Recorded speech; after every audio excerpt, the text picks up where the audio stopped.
Hello, everybody. Welcome back to SpellShots. Just making sure everything is working perfect. Oh, look how good we look. So good. Um, we have our special guest for the evening joining us today, Mr. D.W. McCann. DW has voiced in shows such as Beyblade, Lupin the Third, games like Genshin Impact and Smite, where he plays my favorite Smite character, Bob Ross. Um, you're one of two Bob Ross voice actors, and Me and Brooke Chalmers. I think we need to bring it up more often. Um, DW, please introduce yourself to everybody and let them know where they can find you and what you can talk about as far as you got coming up and things like that. Sure. Hi, everybody. I'm DW McCann. As was mentioned, most recently, one of the biggest projects I'm working on is as Hanami in Beyblade, announcing all of the Beyblade matches. And you can also catch me on games like Smite, Paladins, Life is Strange, as Dave Madsen, all over the place, and pretty soon, possibly coming to like commercials and stuff that I can't talk about. Those damn NDAs. And you can find me on social media, most social medias, as Bardic, DARDIC_DW. Because I'm a huge Shakespeare nerd. Yeah, I was going to say, to add to that, you teach Shakespeare and you also announce Joust at Ren Fair. Yes. The Northern California Renaissance Fair. I am involved in their Joust as an announcer, and I have a class where we get people up on stage and actually use the words more how they would have been performed, make them real rather than just poetry. It's a lot of fun. Perfect. And if you're tonight, in the area, we got one more weekend. Come on by and bring something memorized. We'll work on it. Nice. And tonight you are bringing a character that you have played with me off stream before. You're bringing our good friend Fate Wielder. Yes, Fate Wielder, the Goliath monk. Very exciting. So also joining us as always is part of our main cast. We have Jem, who plays Mira. Jem, please let people know where they can find you and what you've got coming up. You can find me here, playing Whisper and Forging Fates, almost every Monday, though next Monday we're taking a week off. Or you can find me hosting Goodberry Cafe here the second Monday of the month, where I play indie TTRPG games with friends. And you can find me most places at Gemboree, except for Instagram, which is at Gemaginative. Yeah. Have we harassed that person yet enough to get your thing? She has me blocked, so I never talked to her, but somebody must have at some point. Don't do that. Don't go. That was a joke, guys, please. I can't see her page if I'm signed in, so I think she All right. And then joining us, as always, the fan favorite, Key, Mr. Michael Powell. Hey everybody, I'm Michael Powell. You can find me all over the internet on my social medias, which is usually at Mr. Kapow. That's MrKapao. Or my Facebook page, which is facebook.com/Michael Powell Does Stuff, because I do a lot of stuff, like my TTRPG YouTube channel, Fantastic Tales of Adventure. I also play Beggar Quinn in the current Avatar The Last Airbender actual play show on the Johananon channel, and I also co-host a toy show called Toys Alive. What kind of bender are you? Earthbender. Yes. Yeah. Yes. One of us. I'm an earthbender. Mm-hmm. I feel like everybody, like, more than your Hogwarts house, what bender are you is more of an important question for me. Yeah. All right, so last time we left you guys, you had taken a little boat trip over to an island where you were just gonna meet with the slaves that you had rescued from the ship. to get some more information about everything that's kind of going on. And while you were there, you learned a little bit more about the incident that happened a few years ago before the king took his reign. That was the Luna City disaster, where a lot of people died at the northern point of the Crescent Isles. And I'll just ping the Crescent Isles for everybody and where that happened on the map. So that happened right about there. And in that, you got to speak to a survivor from the incident who was there and had been through a lot of things, and his memory wasn't quite there, but the information that you got was that he was working for the king's uncle when the disaster happened. The king was lost, and Jose, the man you were speaking with, Jose and the king's uncle had fled, and then they were captured by the king's men, and the king was there again when they were captured, and then they were separated, and then he was forced into servitude. And it's believed that, or we don't know what happened to the king's uncle or any information on that. So when you guys returned, you asked, you had your people look into it, and your people is Larry, the handler. So you've had Larry looking into it. And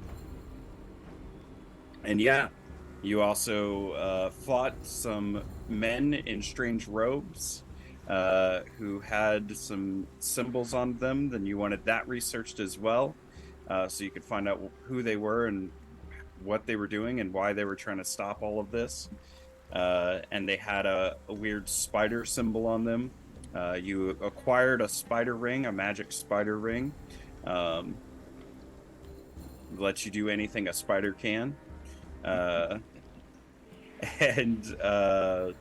Yeah, that's kind of where we left off in the story. That took place about a week or two ago. And today you are all being called once again to Larry's office. In this time, what have you been up to? Let's start with Key. Okay. I think Key, you know what? Key has been doing some further research on that piece of wood that they brought back from the place that they think that the lab. Yes. So you remember how last week on our last episode, when you tried to burn down the library, not tried to, but accidentally burnt down the library. They currently aren't letting you in there.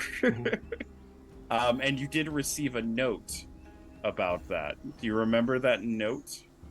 The note that you pretended you didn't see. So for those who weren't there, Key received a note about attempting to burn down the library from the headmistress and leader of the Adventurers Guild, Granny Gray, who requested that when she returns, Key come and see her. Key read the note, put the note back exactly like it was, and then put it back on his door so that it would look like he never read it. Or they never read it. Key is they, them. Correct myself before I wreck myself. So they put the note back and have not been able to go to the library since.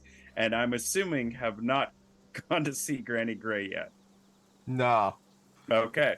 He hasn't returned back to room other than picking up the piece of wood. Okay. Where have you been hiding out? They're actually hiding out. Could we say there's like a shack or a shed or something on the outskirts of town that...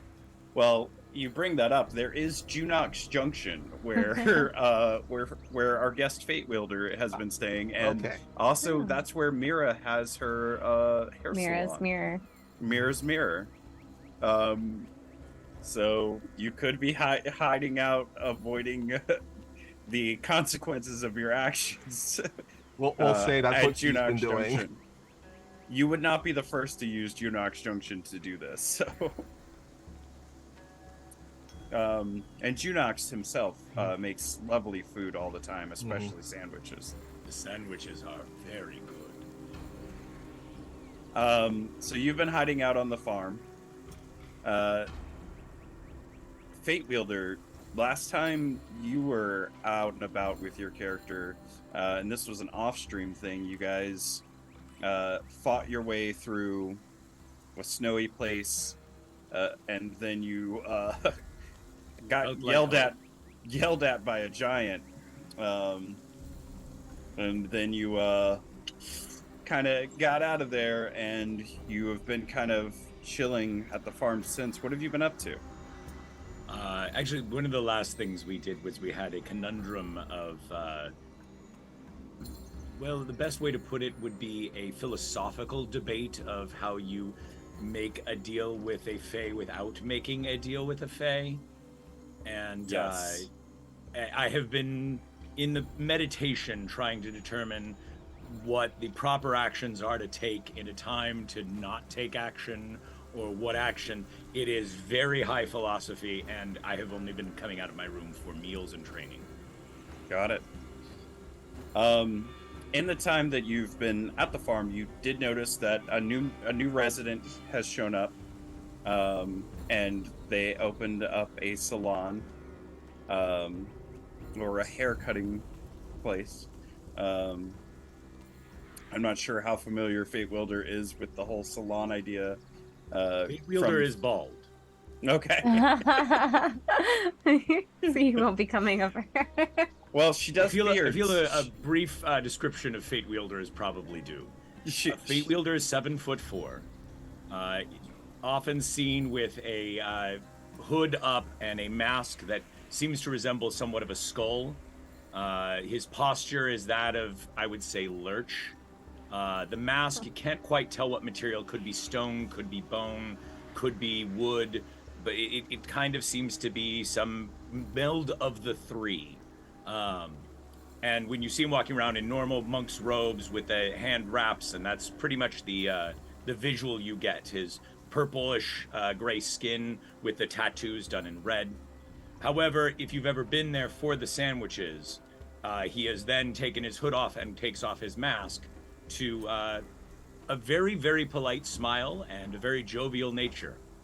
The posture stays the same. Key. I'm just imagining if Fate Wheeler goes to the salon. Remember that old Looney Tunes cartoons where Bugs Bunny like massages the with the hair you know tonic and- Elmer yeah. Fudd scout, and it climbs on top and everything. Yeah, that's what I'm imagining. So each of you are at Junox Junction, the farm, when you receive the summons.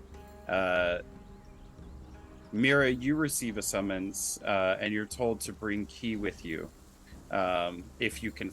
And it says in quotes, "If you can find him, please bring Key with you."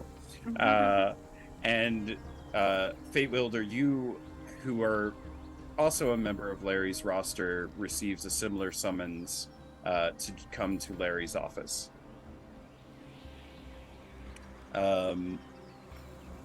Mira, you're at the salon when you receive your summons. How would you like to proceed? Have I seen Key at Junox Junction? He has basically been hiding in your salon, but you know he's there, and He's in the closet. he's there, and you know he's there, but he doesn't want you to know he's there, so he's just around in like his blob form. You open up a drawer, and there he is, and then you shut the drawer. He's in the closet with their junior science kit. Yeah, so he's there, and you know he's there. They, sorry. We've got a job. He Are kind you? of Are you lobby ready form to come out? peeks from the closet. Oh, okay. Give me 1 second, and then What are you doing in there? What goes back should in I there, be closing the concerned? door. You just hear like clunk, chunk, clunk, clunk, whoosh, clunk, clunk, clunk. Okay, I'm done, and comes back out in blob form. What are you doing in my closet? Building a bicycle. What? The- We will get back to this. Okay. We should head to Larry. Okie dokie. Fate Wielder, you receive a similar summons, and you begin to head out, and you notice there is the young lady, the young elven woman who has opened her salon, and a blob thing following her that you've never seen before, but might be her familiar. Does my summons say who else has been called? No, it's directed to you. I just nod at them and keep walking.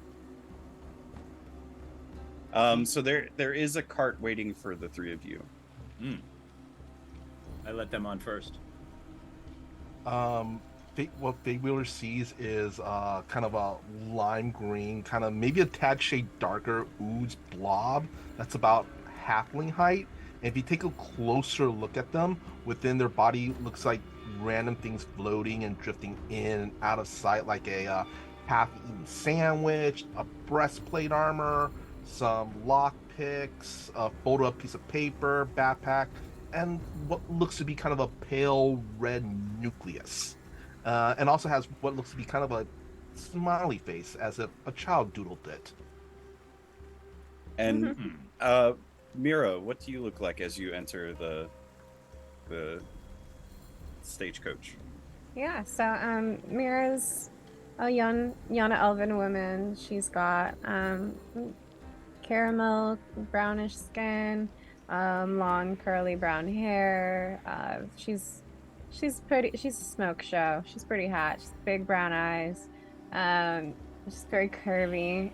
She's wearing her little apron that she wears when she works in the salon, and she's got a very over large sized hairbrush with her, and her pair of cutting shears in her pockets. All right.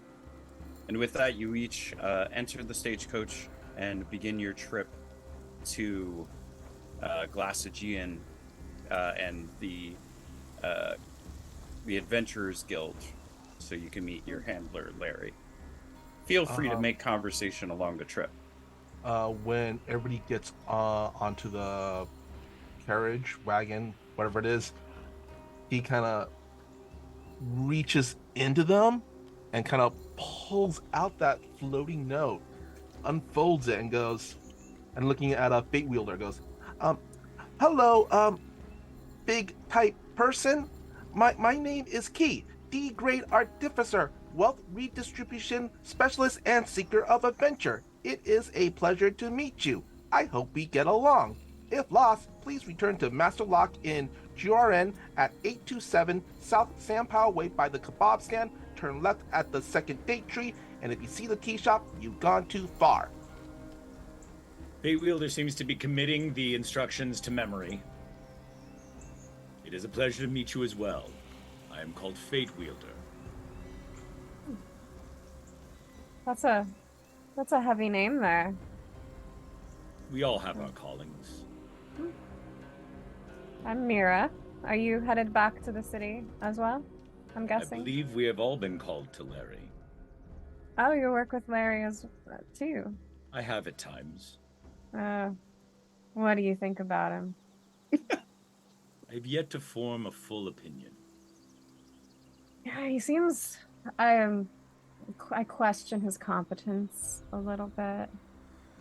But He he seems to hasn't. have always paid us when things went totally awry. Yeah, he hasn't been totally terrible, but I just hope that our next employer doesn't try to kill us like That'd be the last nice. 2 times. Oh, I was that would be recently nice. sent on one where the employer was trying to basically purchase the death of one of us. But Larry was fooled as well. Larry seems to get fooled frequently. He really needs to do like some background checks or something. We said similar things to him. Ah, Poor Larry. Somewhere, Larry is just sneezing. As you guys get to know one another, the name Fate Wielder does strike you as a little distinct. Mira, if you would like to do a history check on what you may know about such things, you Yes, I can. will. Sure. Let's do it. And have you seen Fate Wielder without his mask? I probably have gotten the sandwiches if this was like a regular occurrence. Yeah. Oh yeah, dinner is always served by Junox regularly. Rerolled history. A 14 will give you a basic understanding of this. The Goliath people are the native people to Rosh Qatar. They were on the land before anyone from the old world came over. So they are the native people of the frozen desert of Rosh Qatar. In Goliath culture, you are given a name that is a title that is descriptive of something you've accomplished and who you are within the tribe. So, for example, you would get a name like Executioner, and that is, you received that because you executed somebody, and it is also you bear the responsibility of execution within the tribes. So your name and title says a lot about what you do within Goliath culture, and also like your position. Titles are never given; they are always earned. So what are you called before you do anything? They have their own like family names, Yeah. but that's their That is family for name. among family. Yeah, that's Yeah. not their name. This is to them receiving their true name, is being given these titles. Huh. So that's what you know about Goliath culture, kind of from your experience. Beyond that, you don't know too much about his specific title or any significance there. I do feel if this is the kind of carriage that has front seats and back seats, that the carriage is leaning towards whichever side Fate Wielder is sitting in. Yes. Well, this is a Centurion Express. They build these things very, very, for everybody. Very sturdy. All right, so you guys head and you make your way through the city and to the Adventurers Guild, and you arrive at Larry's office. I will pull everyone to the board, and we can have cameraman Joe join us. Each of you should already be on the board when you arrive. Please let me know if you cannot see when you click over. Don't move just yet. I'll let you know when you just move testing around. the ability. No, thank you. I can see. Okay, perfect. And I think we're just waiting on our magic purple circle. Oh, I see it in the top right corner. Is that you, God? Let's see what the stream sees. Oh, the stream is still on the old map. Oh, it works. It's there. Oh, there we go. Perfect. And the rolls are working. Like, knock on wood, everything is working tonight. I mean, Roll20 is a perfect system, and please sponsor us. One day they're actually going to watch this and be like, stop making jokes. All right, so you guys arrive into Larry's office, and the scene is a little different. it is always a little messy in Larry's office, and Bird is always excited and bouncing when new people enter the room. But you'll notice that Larry is kind of sitting a little bit more straight up in the room as you enter, and standing next to his desk is an elderly dwarven woman with a pickaxe for a cane. Some of you may recognize this woman as Granny Gray, the headmistress of the academy and leader of the Adventurers Guild within Glassagean. Of course, that's who it is. Of course it is. Key, you probably definitely recognize her. So yeah, you each enter the room. Feel free to do what you would like to do. I will let the others go first, and then I will duck through the doorway when they are through. He's going to sit in the furthest chair away. All right. I believe I will pull out the chair. No, I did let them go first. Never mind. I will walk up, and seeing that it seems you are taking the other chair, Kira. I'm gonna first go up to Granny and I want to shake her hand. Oh, it's good to see you again, Granny. Oh, hello, dearie. You look lovely. Oh, thank you. You do too. Just let me know if you ever need any work. I opened up a new salon since we last saw each other. Well, dear, I am a hard worker. I don't know what I'd be doing in a salon, but I do appreciate the offer for work. I mean, if you want to do a new do, not like. Oh, yeah. oh, dear, you mean like with? Oh, I haven't since I was maybe a a hint lass. of color. Maybe a hint of color. Add some fun to your life. What did they call me then? Granny Blue? Mix it up. I will consider that, dear. Thank you. Since my husband passed, I haven't needed to. So, but you flatter this old lady. You flatter me. Do it for you, not a man. Oh, isn't that the truth? I'll sit down. And Fate Wilder, you had a hand up.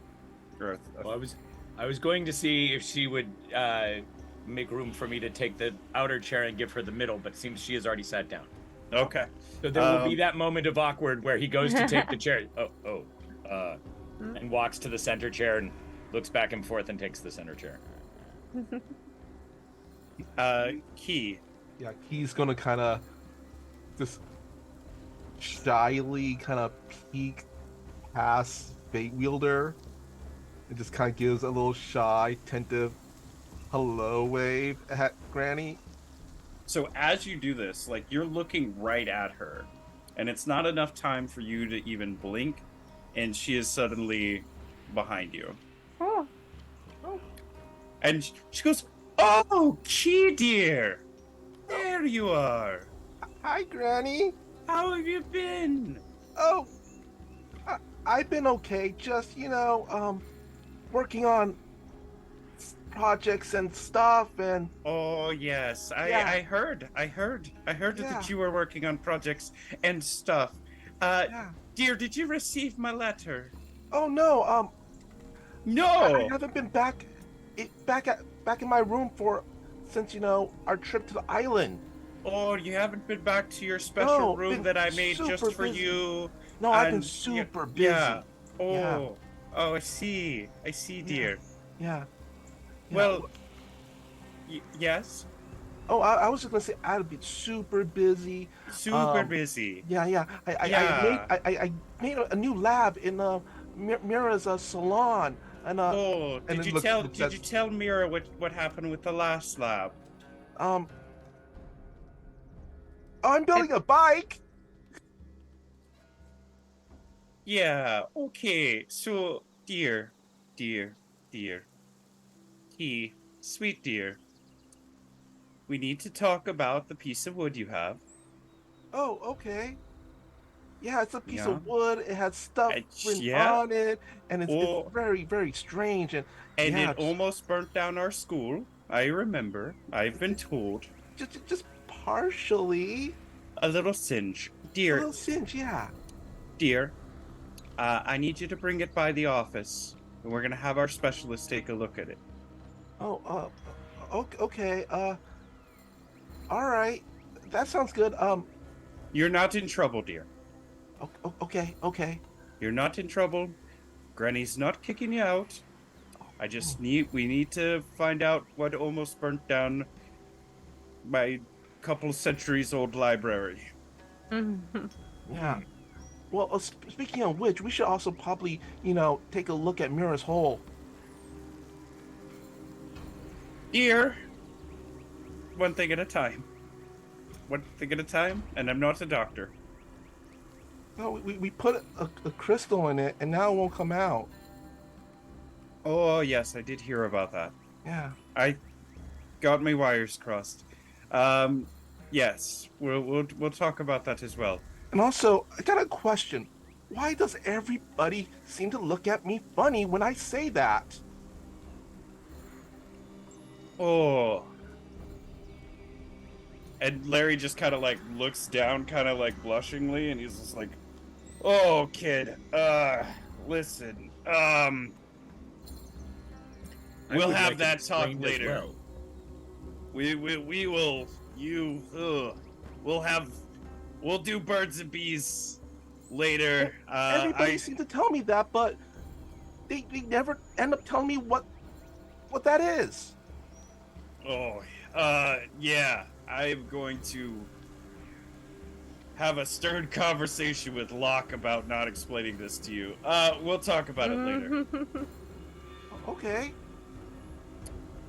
Anyways, dears. I did not say hello to you, Mr. Fate Wielder. How are you today? It is good to see you. Oh, it's always good to see you too. And I love your mask, love what you've done. And then she slowly kind of makes her way back over here and like begins like petting Bird. Now, you're probably wondering why I am here in the office today. Yes. So, there's two reasons. One, I've come to let you know officially that you have all been promoted to the rank of Silver. Ooh. So, officially, I wanted to come and congratulate you all myself and let you know that change is effective immediately. So you are all Silver ranked adventurers. And so congratulations. Although some of you almost lost it by burning down my school, but that's another story. So I'm here for that, and I'm also here to let you know that some of the less official business that you've been working on is okay by me, if that makes sense. It does not. Oh. How to put this in terms that you would understand, or the Goliath understand. Sometimes your chief gives you a task, and you do that task. Sometimes you have a task that you know you must do, and you do it, and you hope that the chief is okay with it. Yes. In this instance, dear, I am the chief of this school and this guild, and I am okay with some of the things that have been done that were not requested by me. Thank you for explaining. Oh, no problem, dear. And please come by later for some tea. We have some beautiful Rosh Guitar tea that just came in. It's like Master Locke's rule number 347. Sometimes it's better to just do it and then ask for forgiveness later. I will think on that. That would explain what happened with the library. Anyways.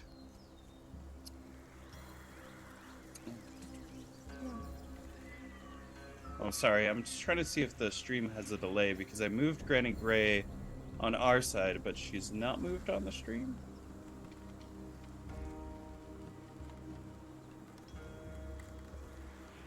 Just calling it out so God can take a look if there's any issues. Oh, she just did. I just have to say it and it happens. Granny is bamfing around the whole place. Yes. When that happened, when she ended up behind Key, it was almost instantaneous for each of you.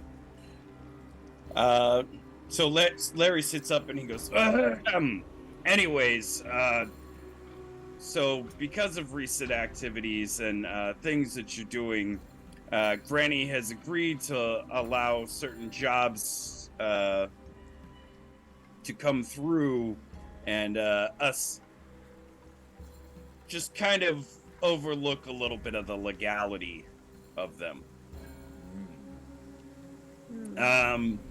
That being said, Granny has a request for us based on the information that you brought to us last 2 weeks ago. So, you wanted me to look into a few things. I looked into them for you. That's my job. Those things included the king's uncle. The king's uncle was a man by the name of Cornelius. How do you spell that? Cornelius Hughes Finch. So Cornelius was some sort of scientist guy. He was there when the Luna City accident happened, and he apparently died in the accident. And you know, if he's our next clue for getting information, we're kind of at a dead end, if you catch my drift. How do we know that he died in the accident? That's what all the official reports we found say. Was there a body? As far as I know, all the bodies that were there are not, you know, were not recovered. No bodies were recovered from the incident. So I looked into that, and we hit a little bit of a dead end on Cornelius. But I may have good news there. The other thing you had me looking into is that symbol. Unfortunately, I am all too familiar with the symbol, and that is the cult of Eternal Night.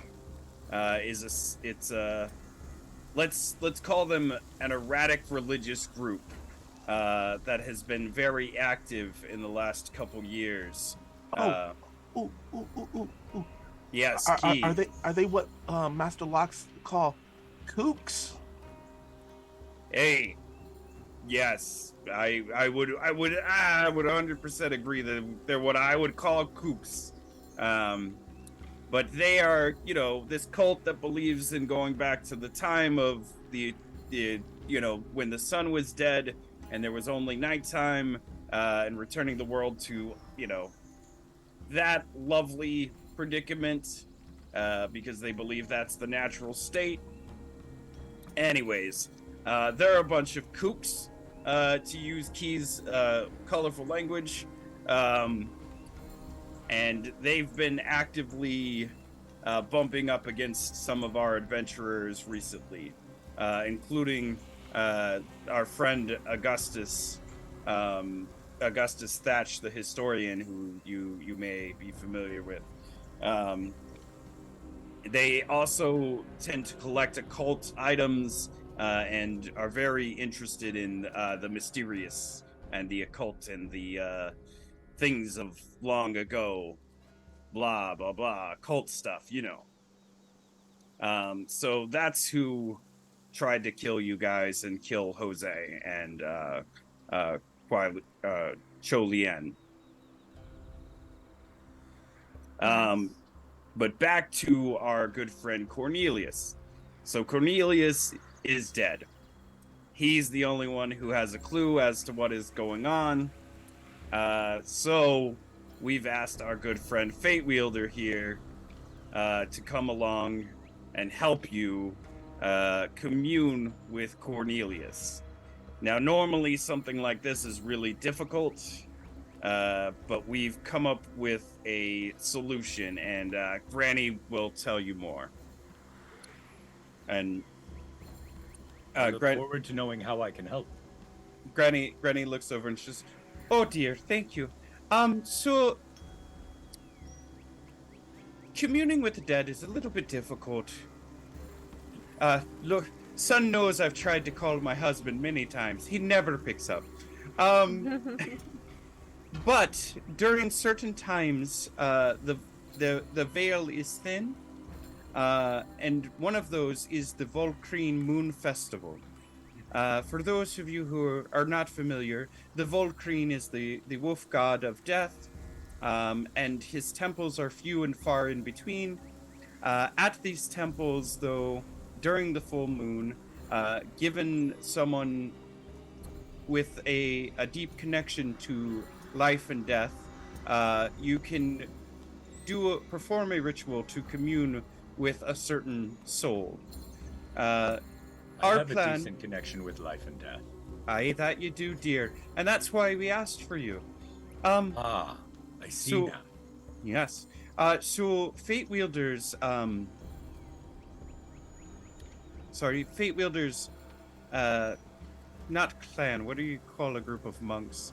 Monastery, is very proficient with balancing life and death, so we figured he might be perfect for performing the ritual. Way The of other, mercy, yes.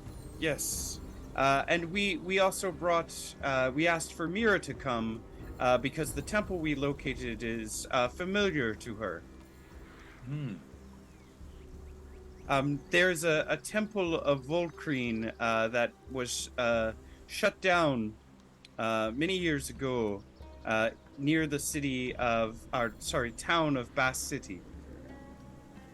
And that temple recently, a few months ago, almost a year now, had an issue with some of the residents of the city worshipping succubus.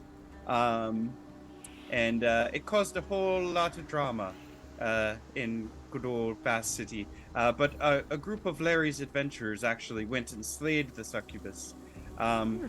So we're sending you to go and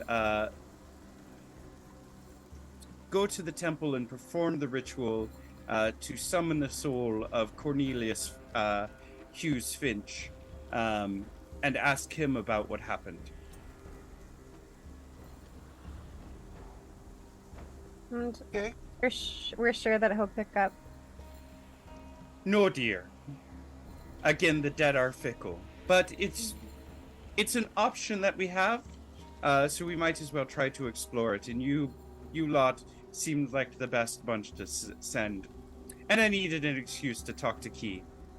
Oh, and Fate Wheeler's going to be the tin can, and the ghost is going to be the other tin can, and the monster is going to be the string, right? Aye, dear, that's about the gist of it. Do you have any questions? Many, but not about this.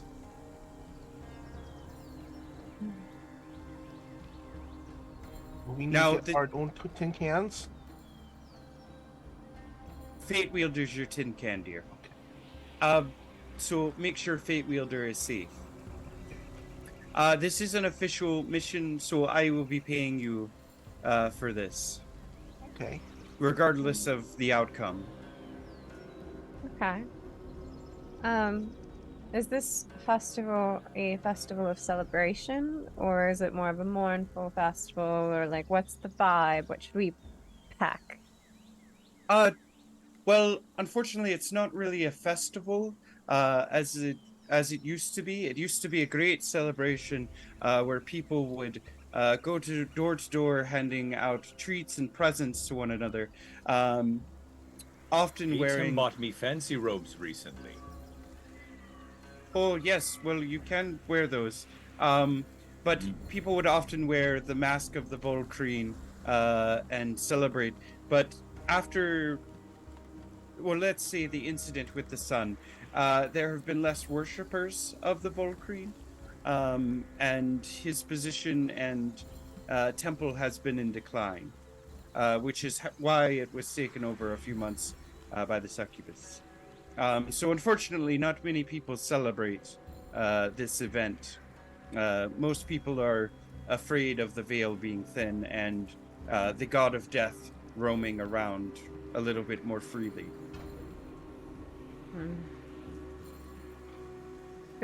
So give me a quick history check, Mira, and I'll give you advantage on this. So, I'm guessing no floral tourist shirts. Dear, it's a mission. You can wear whatever you like. Okay. Advantage doesn't matter. Yeah, with advantage you got a 12. With disadvantage you got a 12. So you are from Bass City, and you do know about the temple that she's talking about. You do know about the succubus incident as well. It caused a lot of drama because a lot of people got intimate with people they weren't supposed to at this temple.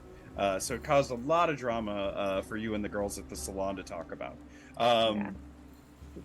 The incident was resolved by a group of adventurers. One of them did open a shop in Bass City. Is that the hot one? Yes, for lack of a better word.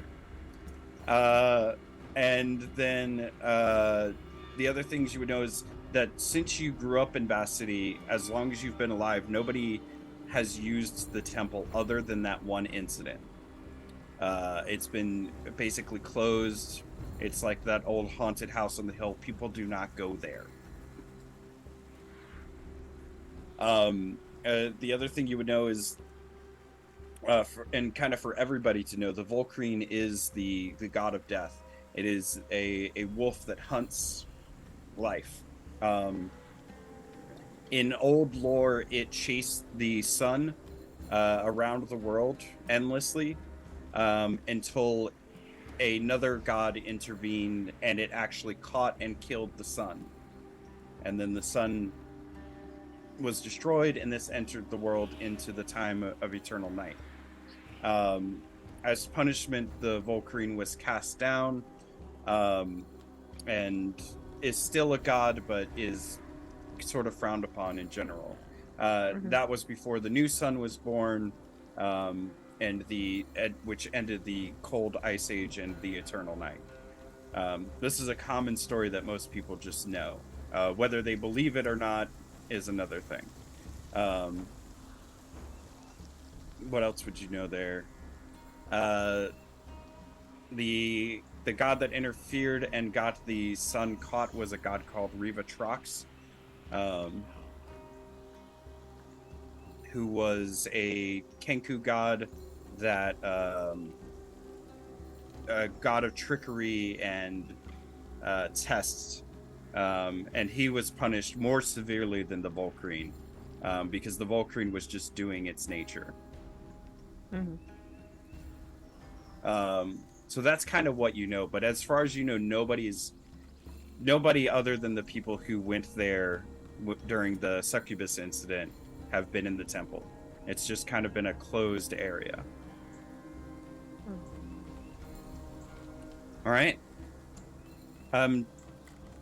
So, dears, I have sent another adventurer ahead. They will be assisting you on this mission, and they're sort of sent ahead to kind of scout the area itself. I believe you're familiar with him. He's a young tiefling man by the name of Alistair. Alistair Chanston? Chancel. Yeah. Oh, yeah. Well, young Alistair actually volunteered to go ahead and scout out the temple for you.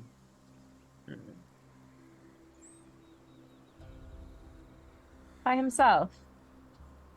Well, he is a Silver Rake adventurer, and he's been told not to enter the temple, but only scout the area. Mm-hmm. So he'll be Sure. going to give you extra protection, just in case, there's an incident.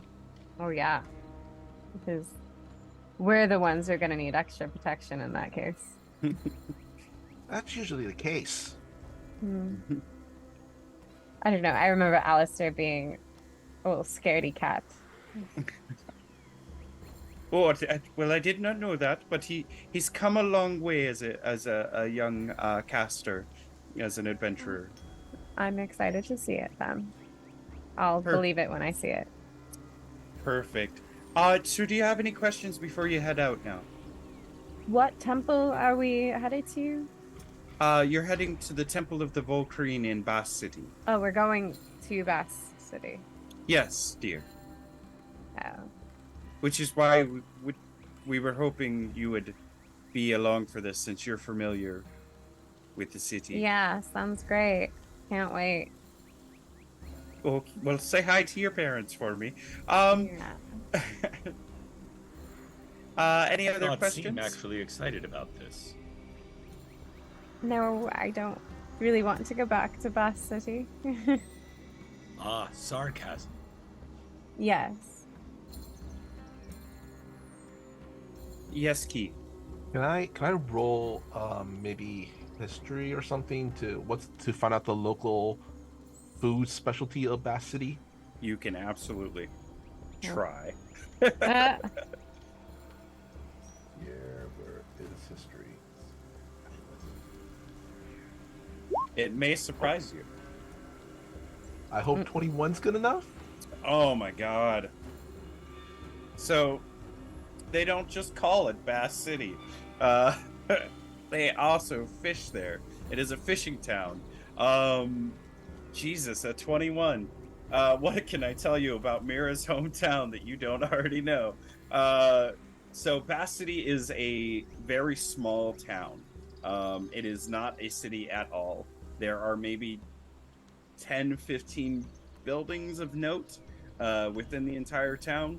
But it is a fishing and port town that is much smaller than any other fishing and port town. They do specialize in catching bass and exporting them. So their specialty food is actually a bass pie, which is a fish pie that is similar to a meat pie, but uses fish and kind of lemon and butter and a little bit more savory, kind of garlicky ingredients. So that is their food specialty. You would also know that there is 21. Did you just want to know about food, or do you just want random facts? Maybe a few random facts thrown in here and there. Maybe this is the 21. You do know that Bass City is the closest port to the center of the lake area, which has a large emerald tower in the center.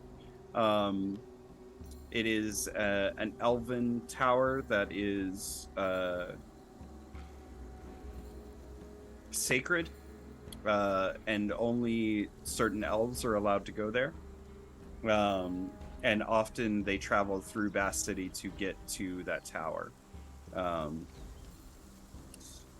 Other than that, Bass City is not a big historical footnote. It is a tiny town that used to be a one-horse town, and then the horse died. Like, it's that small. and everything smells like fish all the time. And it is a fishing town that trades in fish. And that is their number one export. And everyone there is usually a fisherman. And you do know, because of your relationship with her, that this is Mira's hometown. All right. He kind of smiles and says, "Oh, goody! I can't wait to try the bass pie. I heard it's really good there. I hope they have chocolate mint bass pie with lots of whipped cream on it." That does not sound good.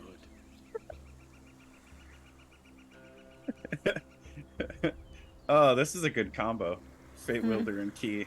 Um, Join us for the comedy stylings of Fate Wielder and Key. so yeah, if you guys have no other questions, we'll begin our trip to Bass City. If there's anything you would like to prep before you travel, let me know. Yeah. During our downtime, another thing he would probably end up doing would be trying to make some more batches of alchemist fire. Okay. Before you do leave, Key, when you come out the door, Granny Gray is with you, and there are two very large armored Minotaur guards, and the three of you walk to her office. Oh. Where she has a case for your piece of wood. Ah, okay. Woo! And she agrees to take it and let you know what they find out. Okay. And you are welcome to come and get updates as you wish. Yeah. And I also roll right now with my alchemist supplies to make those alchemist fires. Yeah, go for it. Anybody want to prep anything else on our way? I do not own much. I will be cleaning my staff. Okay. 17? 17. There you go. That's perfect. How many were you making? 3? Sure. Okay. I'll give you 3 for that. Cool. All right. Boom. So we begin our trip to Bass City. As always, you are met by a Centaurian Express delivery driver who is going to escort you to Bass City. The trip should take about a week, and then you'll have about another week to be there at the temple in time for the not Moon Festival, but the Volcrine Moon, or the Wolf's Moon as it's commonly known. And I'm just gonna roll some d20s. Don't worry about that. Perfect. And we're going to take a quick break here. We'll be back in 10 minutes. Let everybody stretch their legs, get some water, and then we will be in Bass City. All right? Hooray. Okie dokie. God, are you ready to take us out? I mean that literally and figuratively. It is not yet my time. It is time. You sound like Mufasa when you said that. It is time. It is not yet my time. It is time. I think we've lost God. Uh-oh. That does not speak well. This happens a lot to me, actually. Do some soul searching. I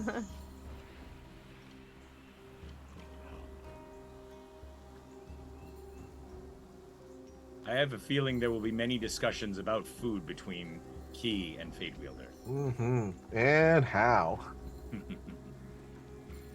I mean, the Goliath tribes are very known for the way that they test and prep food, because you have to prepare food that lasts those harsh desert winters. So. Oh. Hey, God, can we go on break? Thanks, God. Hey, God. I love the concept of like, hey, God, can I have a break? Thanks. Okay. God. Please, God, can I get a break? Please, God. Please, God. All right. We will be back. Thank you, everyone.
Hello, everyone.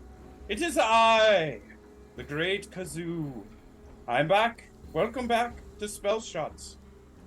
As always, we have our donation slots right here below me. I'll just point right here, right there. You see them?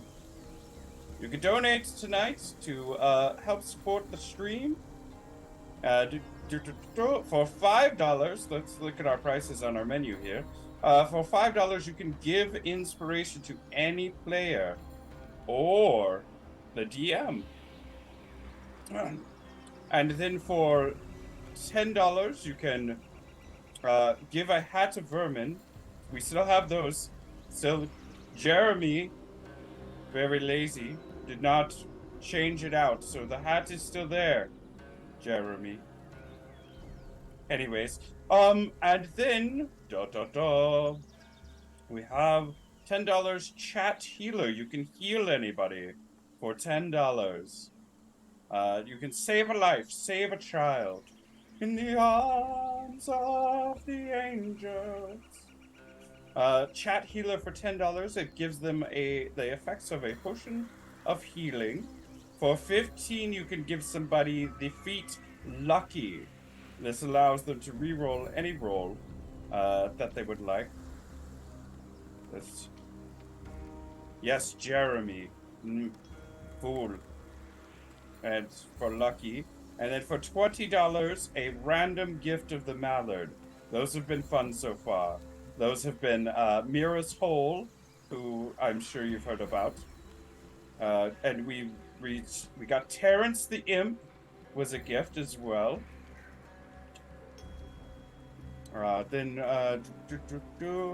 Yeah, so those are our donation slots. Feel free to donate, cause a little chaos, and support the stream. Hot take, if you guys named the hole, you wouldn't have to do the phrasing thing every time. Since it swallows questionable things, I think it should be a dog name. Maybe Spot. Ooh, I like Spot. It is a spot on the wall. Sane Cat Lady, you are spot on. Just a thought. Also saw somebody was addicted to Ice Road Truckers. Keep on trucking, buddy. Don't let people shame you for liking a show about old men driving trucks. Yes. I know, I don't know what Ice Road Truckers is about, but don't let them shame you. Alright? No shame in your trucking. Rufus, the spot on the wall. That's very good. We should come up with names for Mira's Hole. I'm sure Mira would love that. I'm sure if we, as a group of people, came up with names for Mira's Hole, she would love that. Oh! Hello, DW, our special guest. Hello! Hello! I don't know. How are I don't know if I know your name. I am Kazoo. Kazoo. It is a pleasure to meet you, Kazoo. Like the very famous musical instrument, I am the wonderful Kazoo. Was it named after you, or were you named after it? Yes. You know when like that question about the gingerbread man in the gingerbread house, and he looks around and he's like, "Am I made of house, or is house made of me?" That's what you just blew my mind. That's what just happened. D.W. McCann, famous voice actor of Bob Ross.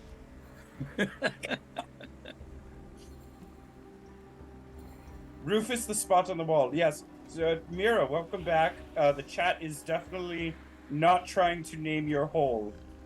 Whoa. So, no concerns. Nothing to see here, chat. Fate Wielder may not merch. get that, but I do. So I'm going to just let that one pass. New merch idea.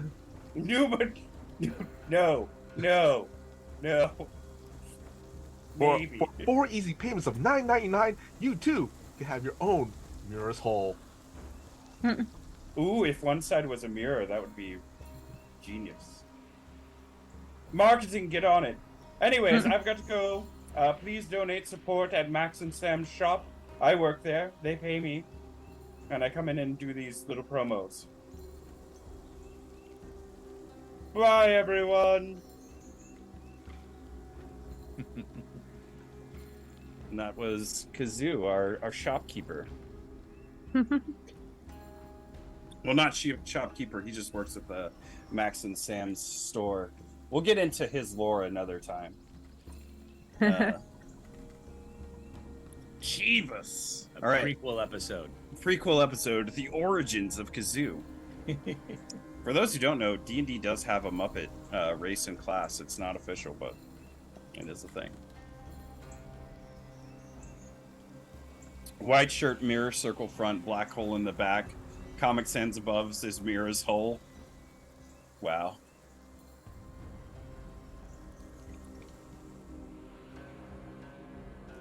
You're this close to making a joke about glory. Anyways. Jeez. What color it's is glorious. It's glorious. Anyways. All right, thumbs up and or down around the table if you're ready to go. We will get started. So the trip was supposed to take a week. But for some reason, things just kept happening. A storm came, the carriage wheel broke, and you felt a little lost as the heavy storm came through on your way to Bass City. So you're actually arriving not early as planned, but you've arrived the day of the moon, the wolf's moon. At least we arrived in time. Yeah. And as you traveled and slept, Mira, you kept trying to remember where you put your coin. You don't know why. You just kept having a dream that you lost a coin and you could not find it. That damn coin again. That I'm damn like, what coin is it again. about this coin? Why is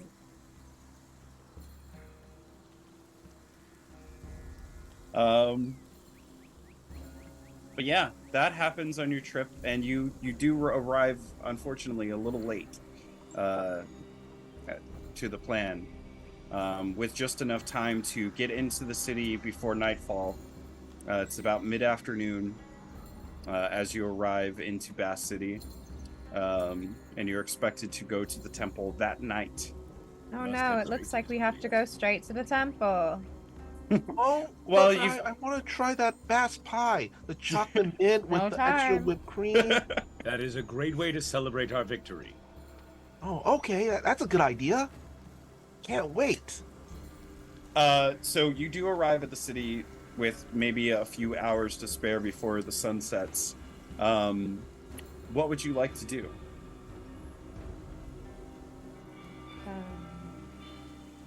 Probably, were we told where Alistair was going to meet us? He's scouting the temple, right? Yes. So Alistair has been staying at the local inn. You need to visit your family. No, I saw them recently. It's fine. The name of the inn is the Fish Inn. So Fish Inn.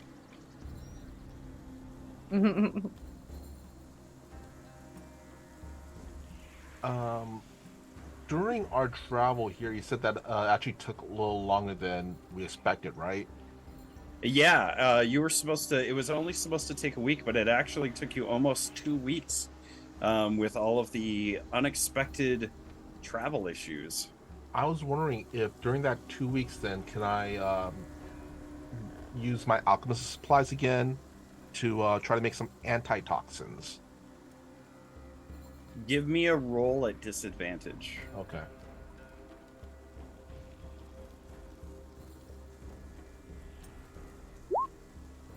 $13?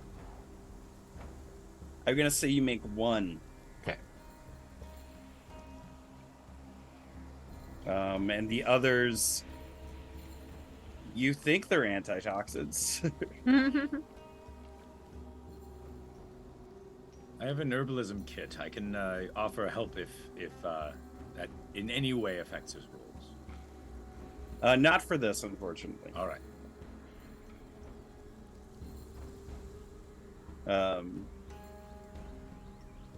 Yeah, it would have only counteracted the disadvantage, which still would have ended up being a 13 anyway.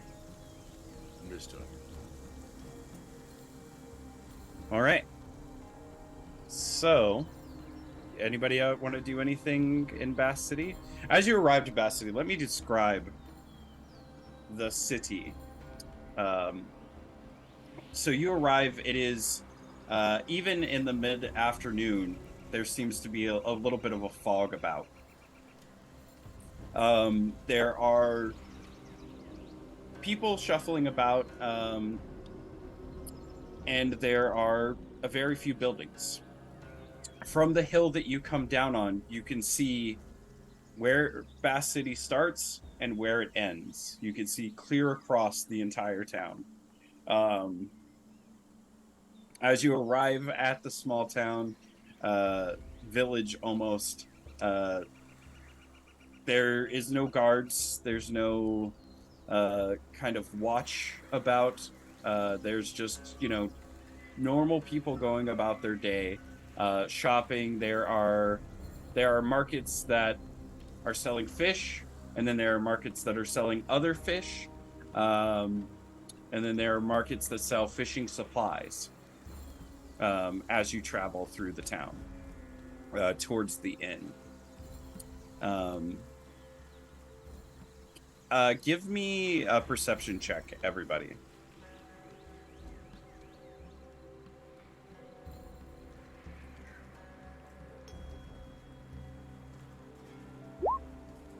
Ooh. Nope. Oh, All right. Well, I do think with Key and Fate Wielder, Mira will need to be doing most of the proceeding.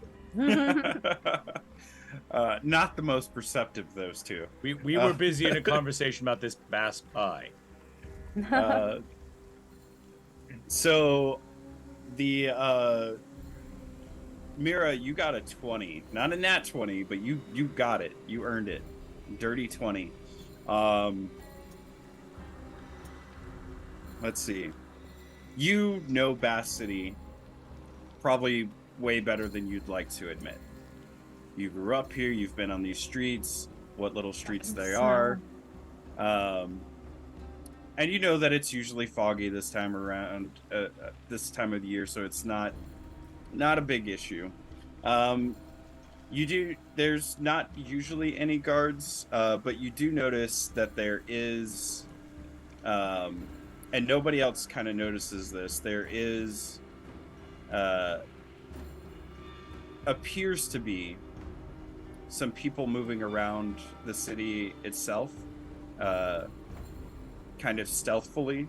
They are wearing green robes, which you have seen before. They are robes of the elves that travel through the city to go to the tower. So you don't mark them necessarily as suspicious.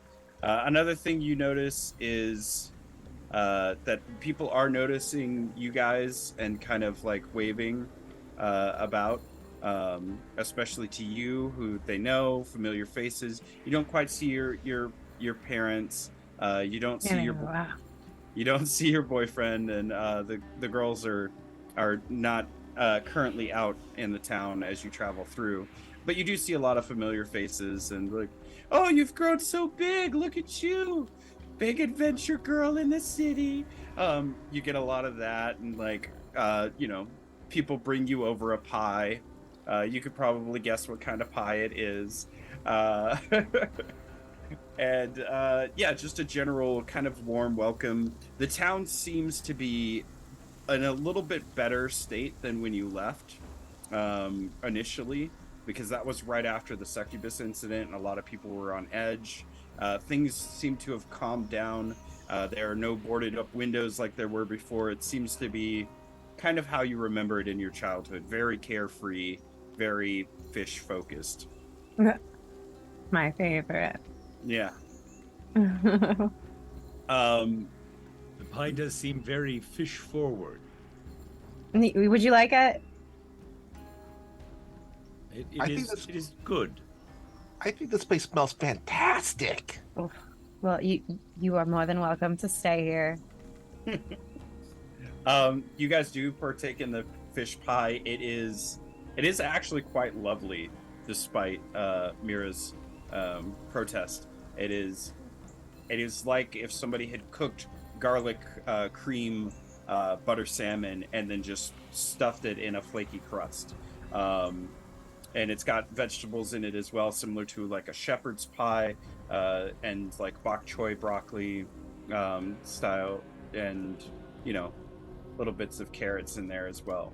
Some things that feel unnecessary, but it's pie stuffing.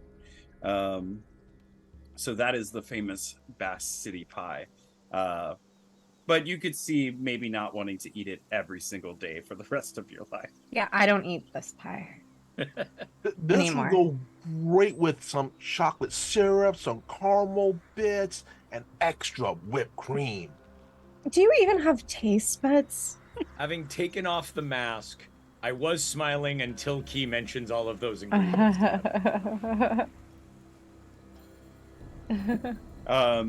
slowly but surely, you guys do make your way through the town. Well, I say slowly but surely, it doesn't take long. You could throw a rock from one end of Bass City to the other. You guys do make it to the inn, which is next to the port, where there are lots of ships, and there is, people coming in and out on ships. Mostly fishermen bringing in the morning's haul, or the day's haul at that point. And then you arrive at the Fish Inn.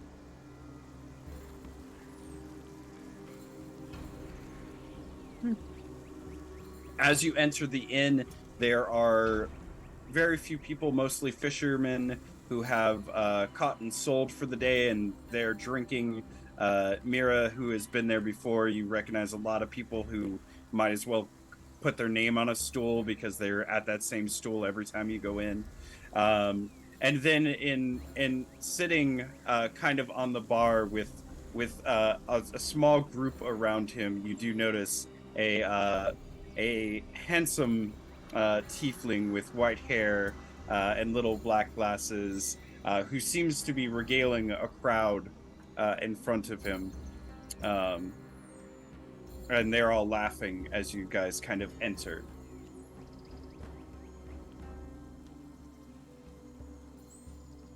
I'm just gonna walk up to the group and just stand there and see if I can listen to the tale until he notices us. So, as you guys approach, you do hear Alistair kind of speaking, and he's like, and then they caught the forest on fire, and it was awful, dreadful, but I drove in with the carriage and saved the poor adventurers caught in the forest fire, and it was so... Oh, Mira! Hello, dear. And I see you've brought Key with you as well. Yeah. Welcome. Welcome, or should I say welcome home. I've heard many things about you since I've been in Bass City. I'm sure they've been all lovely things. Oh, did you get to a part of the story that you went and tried to hide and run away? No, I didn't get to... What are you talking about, Key? Yeah. Oh, do you mean last time when we were together and I almost died because of the giant scorpion? Yeah. Yeah, that I could not... I didn't get a chance to hide. I was brutalized by a scorpion, but Oh. You told me, I remember you told me later, it was, what did you call it? A tactical retreat. And he just kind of stops for a second. He goes, all right, well, I will buy drinks for everyone. And to his credit and his wealth, he does purchase drinks for everybody in the bar. And then you guys... you guys do sit down at a table where you're joined. Well, it is quite lovely to see you. I have been enjoying this little vacation. I've never been to quite such a quaint town. Is lovely to be out of the big city. Did you try the bass pie yet? Oh boy, did I! Yeah. I think I've had it almost every night. Yeah, I'm just really hoping somebody here has some chocolate syrup, some caramel bits, and some mint, and lots of whipped cream. Okay, Mira, how are you? Welcome. Hey. Have you seen anything suspicious around the temple? Oh yes, my job. What I'm here for. I haven't really noticed anything weird about the temple. I've kind of kept an eye on it, but there have been strange men in robes, or strange people in robes, I should say, about the city as of late. The green ones? Oh yes, green ones and black ones. Black ones? Yes. I assume they're all part of some group or something. Well, the green ones are the elves that use us as this town as a throughway, but the black ones I'm a little curious about. Have you seen any symbols on the black ones or anything Um, helpful? let's see. Don't mind me rolling a d20. It's A always 5. No, actually, they were black and silver. They had some metal bits on them, but I assumed they were with the green robes. What are the odds two groups have the similar fashion sense? I mean, robes are used by many different things, including cultists, and monks. They're very I wear different. robes. Yeah. Or they could You be bathrobes. do wear Maybe they're robes. Bathrobes. My large gentleman friend who I don't believe I've met. Yeah, I you am introduce Fate each other. Fate Wielder. Oh, were you there at the forest fire? I don't remember a forest fire. Oh, well, perhaps not. I don't meet many Goliaths outside of Hubris and Rosh Qatar. But it is These days, I don't meet many either. Well, it is very lovely to meet you. I am Alice. Sorry. I am Alistair Chanston. Alistair Chanston, pleasure to meet you. Yes, and if you need anything, my dear friend, I will be assisting you. I am a magic caster, and not that I like to brag, but a silver-ranked adventurer, and I will be assisting you on this mission. Oh, we're silver rank now too. Oh, Yeah. well deserved. Well deserved. I almost burned down a library. I did not hear about that. But, who needs books anyway? A lot of people do. Okay, They're helpful. wrong crowd. Yeah. I will buy more drinks for everyone, and we can get ready to. I believe we're heading into the temple tonight. Correct. That is my understanding as well. Mm-hmm. And I- you must be the monk that is to perform the ritual. Yes. Perfect. I have this liquid to give you, and he pulls out a canister, and it is a silver liquid, and there's a parchment with it, with instructions on the circle you're supposed to draw and how you are to perform the ritual. I will study this. Thank you. Yeah, Fate Wielder. He's our tin can, and I guess this is a string. Oh, Never Mira, understand I've the missed you. Mm-hmm. I hope you are well. How's your little business going? It's going great. Not as many clients as I'd like, but just starting it up. Oh, well, I will have to send some people your way, and That'd be perhaps come wonderful. by and get a haircut myself. Yeah, I will- looking up. I will, of course, tip generously. Thank you. I have a lab in our closet, and I'm building a. Like, yeah, we're gonna get rid Right. of that. After hearing what happened at that library key, that's not staying there. Okay, well, now that we're proficiently drunk and have had enough pie, we've consumed enough I am not alcohol. sufficiently drunk. Yeah, I've had one drink, Alistair. You speak for yourself. But maybe we shouldn't be drunk on this mission, just I have in been case. here all day. This is true. Yeah. We should, yes, of course, we should get heading out. The less time we spend here, the better. All right.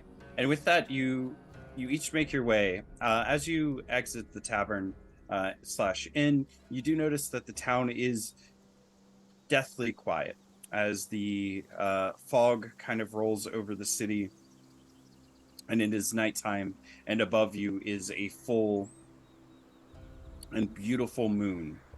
On the moon, you do see the bits of a shadow start to form. And those shadows seem to swirl about the moon towards its outer rim and into its center. It's similar to an eclipse, but there is no distinct shape to the shadows. And this is the Volcrine moon. It is something that happens annually, and it's something you have perhaps observed before. For Fate Wielder, this would be something that your monastery would look at as a moment of reverence towards death itself, and it would often, bask below the moonlight in meditation and observe the nature of the actual shadows and their movement as a unique thing for you.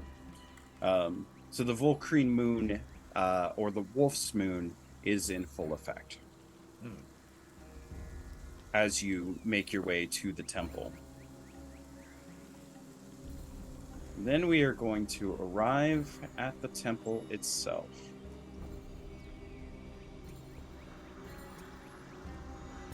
I will pull you onto the map.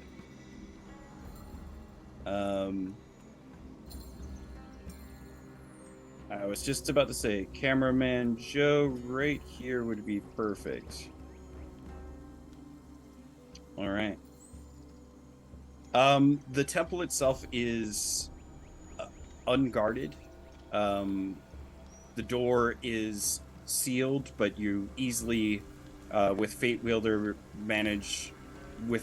there, you manage to lift the big piece of wood barring the door. But it looks as though... No, sorry. That door is, easily lifted, and you enter through the front. And I'm going to place you on the map. Please do not move. Moving. Can't see anything. I am placing you in 1 second, Key.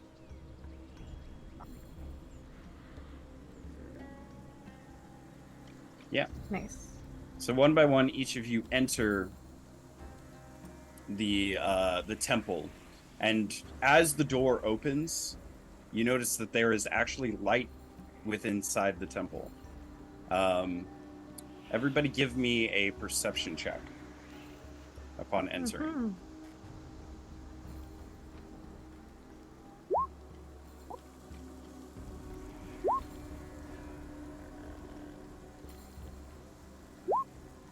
18.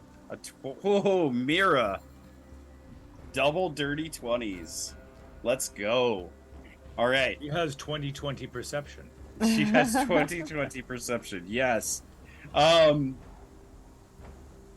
you guys walk through, and it's almost immediately that everybody across the chapel turns. For Key and Mira, you notice that there are gentlemen in black robes with silver masks standing towards the front of the room, right about here. And behind them is a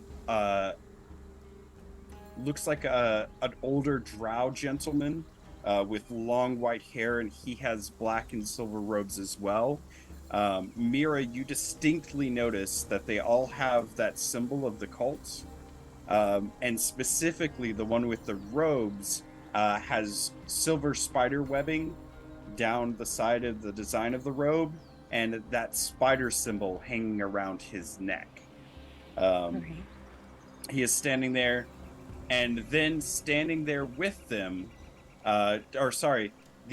next to them, behind them is a glowing stone that looks to be in pieces or cracked and shattered. It's not similar to the Saurian crystals in any way, but it is shaped like a heart, almost, but it is broken in pieces and barely holding together as magic and a glowing magic seems to radiate from it.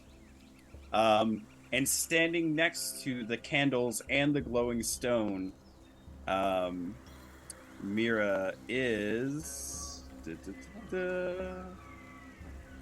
Thavron. your boyfriend. The heck? And so, to those who don't know Thavron, there is a kind of an elf, half elf looking gentleman with brown hair, kind of looks back, and then his eyes go wide as you guys enter the room, and he loudly announces, "It worked! It worked! She's here! Just like you promised, she's here! I can't believe you did this!" And he's talking to that drow gentleman with the white hair and the black spidery robes, and he looks kind of, even with the best insight, you can tell he's a little surprised you're there too. And he goes, "Oh, yes, of course. This is exactly how we planned it." And he kind of like looks and nods towards the gentleman in black robes, kind of knowingly.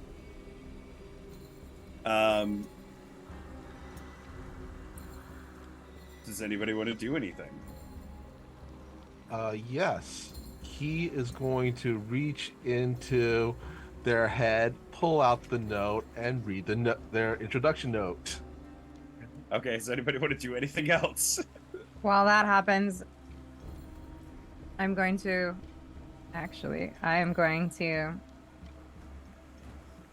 something better than what I was gonna. I'm going to message. Wait. Yes, I'm going to message Fate Weaver and say, "These are the cultists that we were just talking about back in Larry's office." So for everybody's clarity, you're using your telepathic message, Well, right? Or you can put it in the chat if you want. I was using my cantrip message for this one. Yeah. Okay. But it's I point my finger and whisper, and the target, and only the target hears the message. Got it. Can I reply from that message? No, I don't believe you can. Okay. And can reply in a whisper that only I can hear. Yeah. Oh, okay. Then yes. Mhm. I will reply with, "So hit them."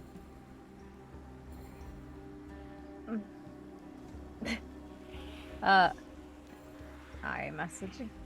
Well, I don't know. He's probably done talking by now. Yeah, key's still going. You can go for a message if you want. Okay, I'll message it. Let's see what they have to say first, but be prepared for a fight. Always.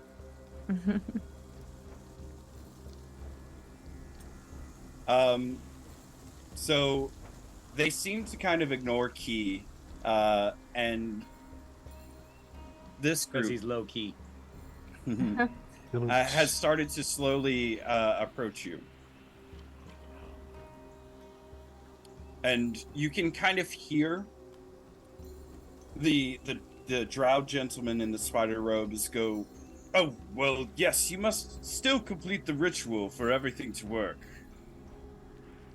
And Thavron's like, "Oh, of course, yeah, I'll take care of it." And he starts to kind of like, you see him like slice at his hand.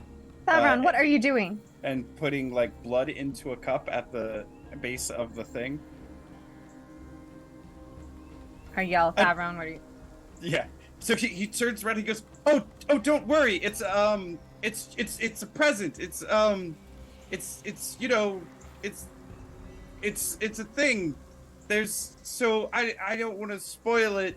But does anybody want to move or say anything or anything else?" Yes. He's going to say, you shouldn't really cut your palm of your hand like that. There's a lot of nerves there. It's actually better if you cut your back of your hand or maybe your thigh. Also, the infection will probably be pretty bad if that knife's not that clean. Okay. So Thavron continues to like, as the blood hits the cup, you notice the glow kind of go further from that crystal. Fate Wielder. Either from my study of the sheet before we came here, or from previous knowledge of this night, am I recognizing anything from this ritual? Give me an Arcana check. All right.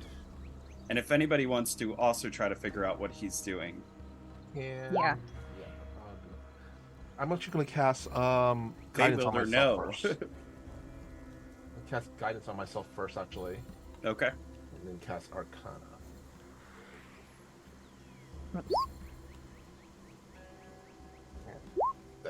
Actually, I don't think I'd have to. No, it's 22.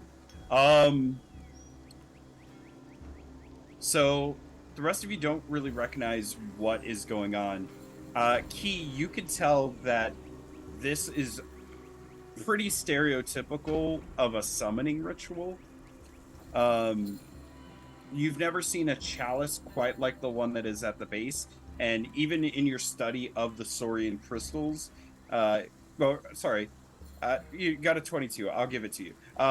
With your study of the Saurian crystals, you know that this is not a Saurian crystal, but this is a similar crystal that is often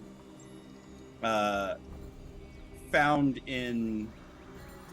I don't want to give too much away here, but found in the layers of hell. So this is a hell crystal.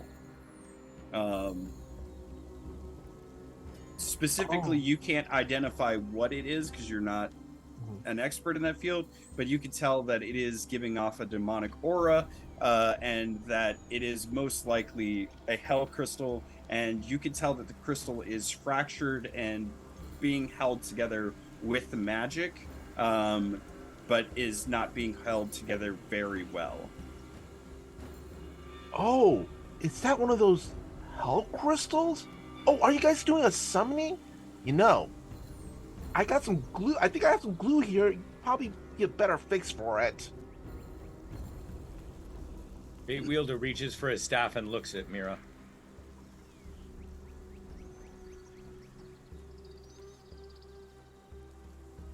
Oh, Leave. are we gonna fight now? Probably. Don't kill Favron. Understood. It is not his time. He should probably still put some Bactine on that palm, though. Don't want to get affection. As you look, you notice that Thavron has kind of stopped paying attention to you, and his eyes have gone aglow. The blood that was dripping down into the cup has now formed a single glowing line that leads to his palm, and his eyes are glowing, staring at the stone itself. And he is unresponsive in any other way. But he is smiling. Mm-hmm. Distinctly.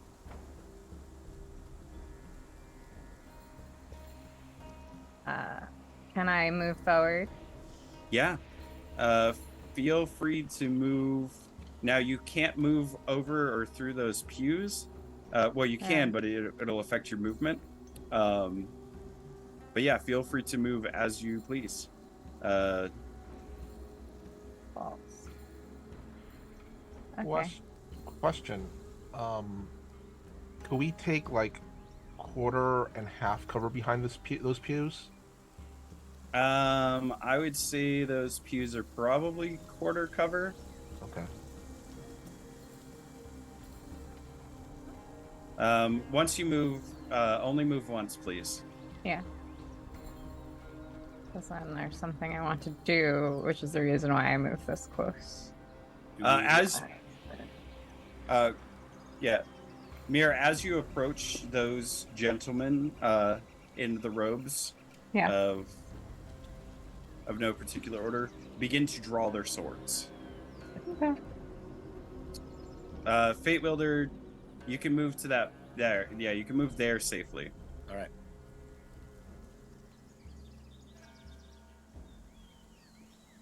And Alistair, kind of following Mira, is like, dear, do you know them?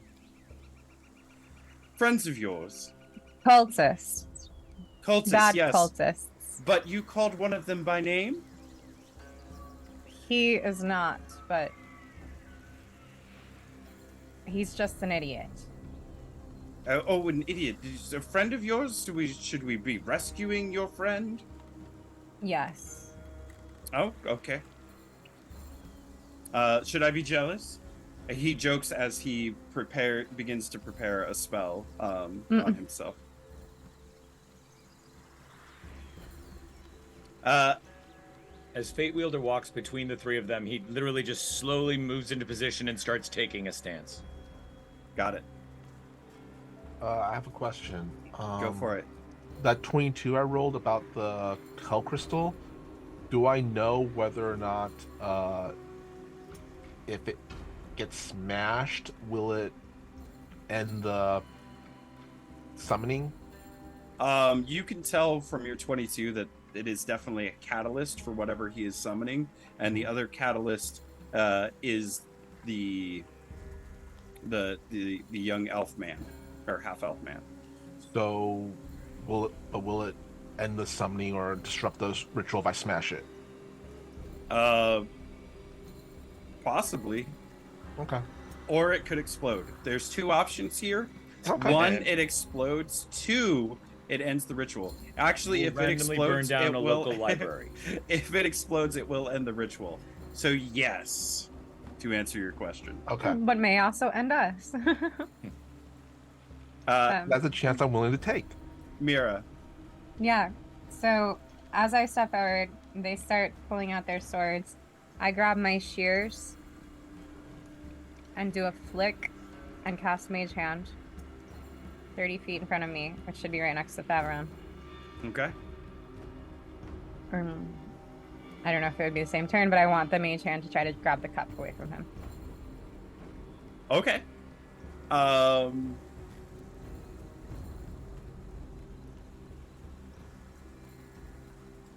I'll put Mage Hand in the chat.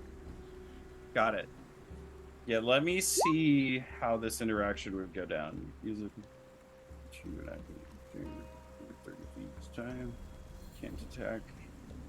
Can't carry 10 pounds. Okay. So the mage hand grabs the cup. As the mage hand grabs the cup, you see the energy of the cup begin to swirl around the hand itself. You can feel through your connection through your mage hand that you are trying to pull the cup, but it's like it's 100 pounds and not moving. It is stuck in place, and the glow seems solid as it connects. But that glow does begin to form around the mage hand itself. But it doesn't have any effect on you. You can just feel that your mage hand is not quite strong enough to pull it. Key. I just want to make sure that the purple thing on the altar, that's the crystal, right? The purple thing on the altar with the glow around it is, in fact, the crystal. Okay, I just want to make sure.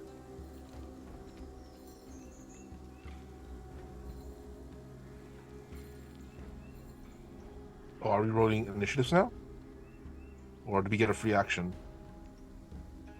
No initiative yet. It's just tense. Oh, okay. I will basically be saying things to them like, if it is your time, make your peace. I love that. He is going to, as they're behind the pulpit, draws their crossbow out, kind of one eye it, and once again casting guidance on myself with that. I don't think guidance helps you with attacks. So I'm not going to be using it to attack though. Remember that my crossbow is fixed with Crystal of the War Mage, which is my arcane focus. Okay. So what are you trying to do if you're not trying to shoot it? I'm just having readying it and just having guidance cast on myself right now, just in case I do something. Okay. Yeah, you're not going to fire? No, not yet. Okay. I'm waiting for, Mira. Yeah. So give me 1 second. I need to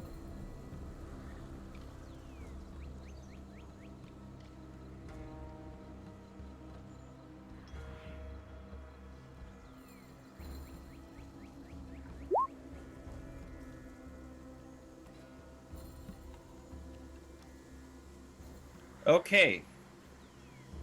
So the drow in the spider robes notices you aiming at the crystal.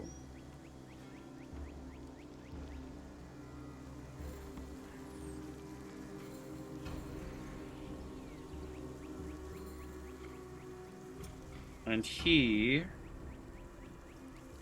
is going to look at you.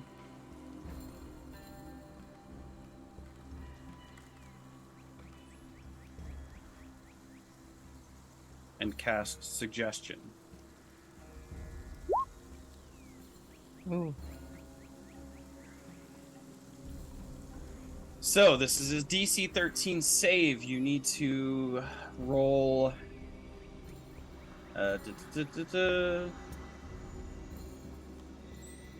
Like spellcasting ability? No, Wisdom. it's wisdom save. So he looks at you and he says, "Do not shoot the crystal." This is course of action. Let's leave open shooting him. Hold on. Oh, sorry. Mid-sentence. I have to make sure that this is within the rules of suggestion.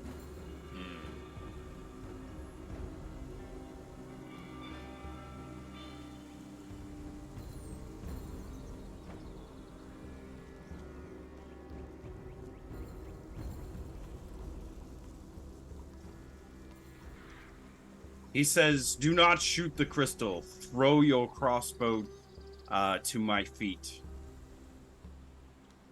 I got it 16.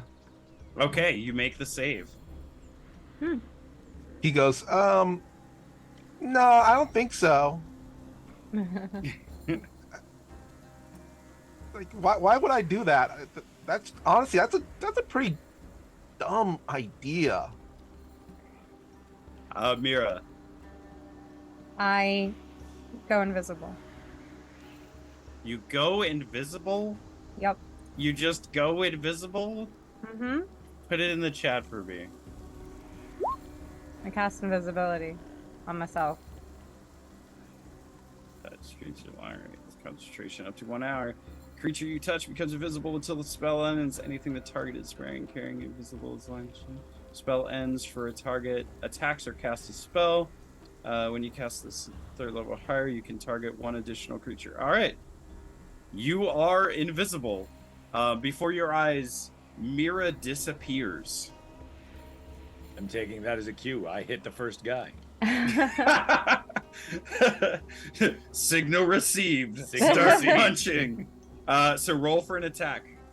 All right. Start with the quarterstaff two-handed.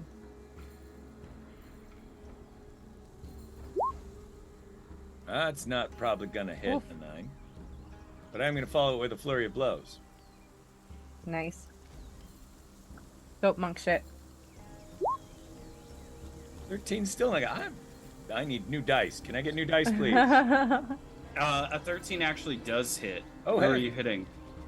We're gonna go with the one in front and to the left. In front and to the left. So Or up and to the left. him? Wait, let me get to the screen. Yes, him. All right. And my damage. Is 5 bludgeoning. Is already in there. Oh, is it? Oh, it is. Nice. Yep. Fancy. Roll 20 does the They're math for fancy. All right, and my second strike. you. Okay. A 23 definitely hits. Much better. I would hope, but it's less damage. To the same guy, right? Yep. So I swing the staff at the first one, and then as he's dodging that, I punch him twice in the face. So Fate Wielder, tell me what it looks like when you kill this cultist. Wow. Oh, the 2 strikes to the face, he just drops, literally like a rag doll. I told him it was his time. So like a ragdoll, this guy falls to the ground. as he falls and the life leaves his body, in that moment, the crystal fluctuates. And then there is a bright glow. I need everybody to make a concentration saving throw. Is usually Constitution, or is that with everybody make a Wisdom saving throw. Let's keep it easy. Wisdom. Ooh. Easy for What? some. Oh, yeah. I do have guidance cast on me. I'll allow it. I mean, but you got a 3, so Yeah. I can only allow. It's only going to do so much for you. There's a bright light that fills the room, and for Mira, who the light affects the least, you notice from the crystal and from the glow steps a beautiful creature with white lavender skin, glowing purple eyes. She has wings on her back, horns on her head, white and purple pink hair that glows and radiates almost like flame going across it, and she has a black corset and a black bottom piece and fishnets going up with long black boots, and a glowing carved heart at the base of her neck. She steps... Oh, I forgot to do this for Alistair. Oh, okay, cool. So you and Alistair actually are not affected by this. And she steps out, and as she steps out, she reaches her hand out and puts it around the throat of Thavron. And you see her hand clench as his body goes up into the air. And then there's a glow, and he drops to the ground. Fuck. And that's where we're going to take our break. Damn. We're going to come back in at 8:20. And then we will roll for... if you want net, you can roll for initiative now. We'll have everybody roll for initiative, and we will begin combat in earnest. Yep. All right.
and we are back. And yeah, things are not going so well. Let me go ahead and turn Thavron to his side because he is now laying on the ground. Great. As the succubus came out and choked him, and he has fallen to the ground. The other thing that happens when this bright flash goes in or lights up the room is this gentleman, the drow in the spider robes, is not there anymore. Even with your high wisdom, let's see, what did you get, Mira? 14. Even with your high wisdom, Mira, you do not see what happened or where he went. But he has disappeared. Mm-hmm. And with that brings us to the top of our combat, which is actually starting with the succubus, who rolled a 20 on her initiative. Oh. Well, she can't see me. Well, she's got true sight.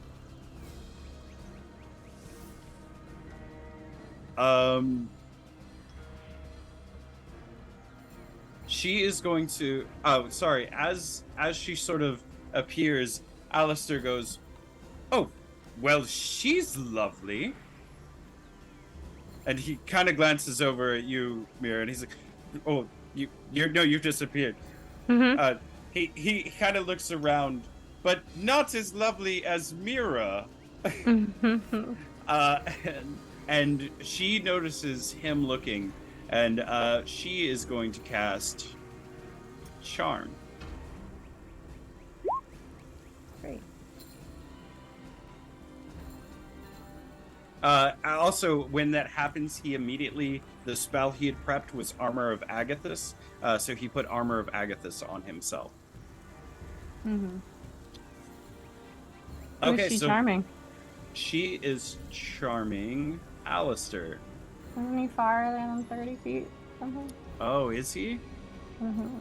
Because I just measured that. Oh, yes, you did. So charming Fate Wielder, who's the only person within that feat. R.I.P. Fate Wielder. You must make a DC 15 Wisdom saving throw or be magically charmed for 1 day. The charmed target obeys the fiend's verbal or telepathic commands. If the target suffers any harm or receives a suicidal command, it can repeat the saving throw, ending the effect on a success. If the target is successful, saves against the effect or the effect on it, you become immune for 24 hours. The fiend can only have one target charmed at a time. I'm just hoping that I finally get a good roll, because I don't think anybody wants to be facing off against me. You need that sweet DC 15 Wisdom saving throw. Here we go. All the good juju. No! Oh, by 1! Oh, no. Unfortunately, a 14 does not save you. Fate Wielder, you are charmed. On your turn, she says to you telepathically. You hear her voice reach into your mind, and you are a man of your beliefs, of your faith. You believe you have a purpose. You've never been tempted before, but you suddenly feel temptation, a temptation you haven't felt since your youth, take root in your brain and your heart, and you want to listen. You want to please her. And she says, "Attack your friends." And she orders you to attack one of your friends. Telepathically. She does not say this out loud, so nobody else hears this. And knows what he is about to do. And that brings us to the cultist behind Fate Wielder.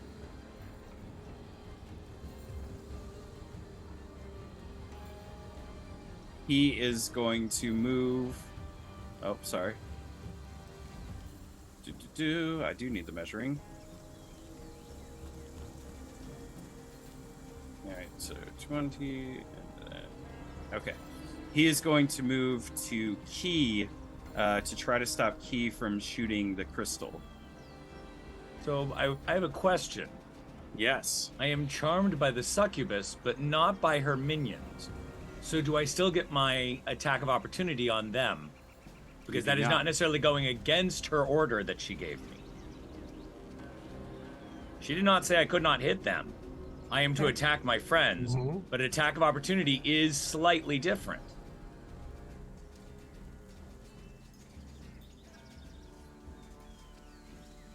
I will respect the DM's ruling, but I pose the question. And I appreciate that. I believe you should always be trying to do whatever you can to get one over on the DM.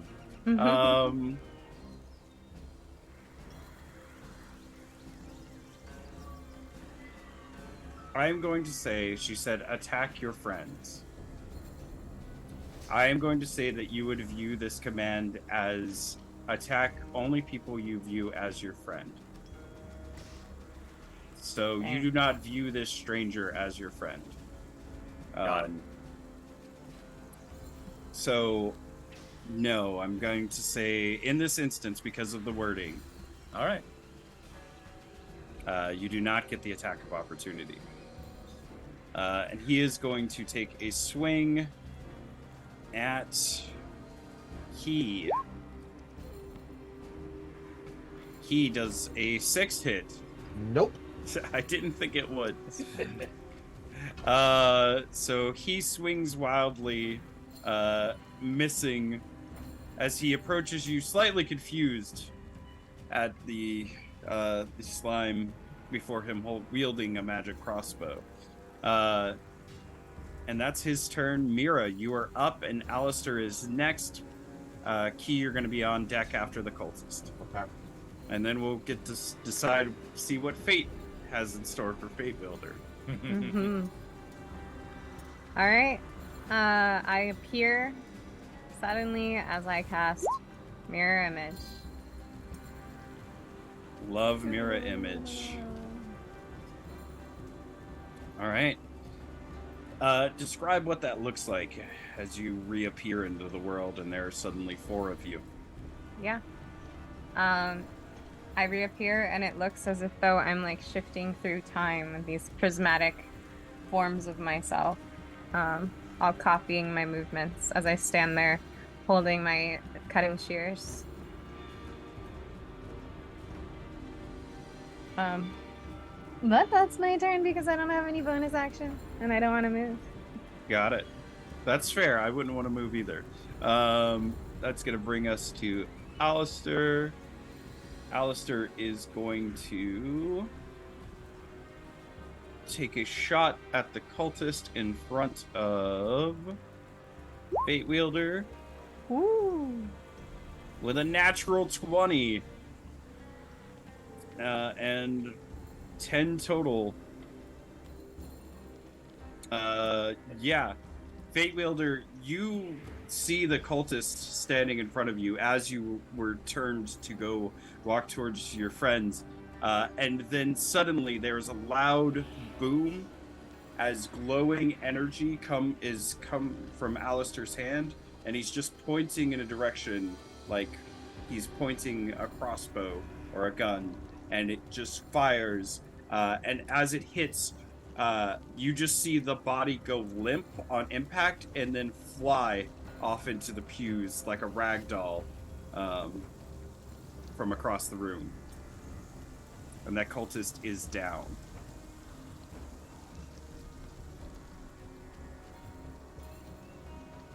That brings us to Key. Actually, Alistair is going to move. He's going to move closer to right about here, so he can back up you and Mira. Okay. About to get. All right. Quick question. Just tell me if this will work or not. Would I be able, or would Key be able to drop their light crossbow, use their fast hands to draw their short sword, and using that as a sleight of hand roll to sneak attack the cultists. Okay, so yes to everything but the sneak attack, and you don't need to use fast hands for this, because dropping your weapon and then drawing a new weapon, that's a free action if you drop it. But if you put it away and then change weapons, that's a full action. Okay.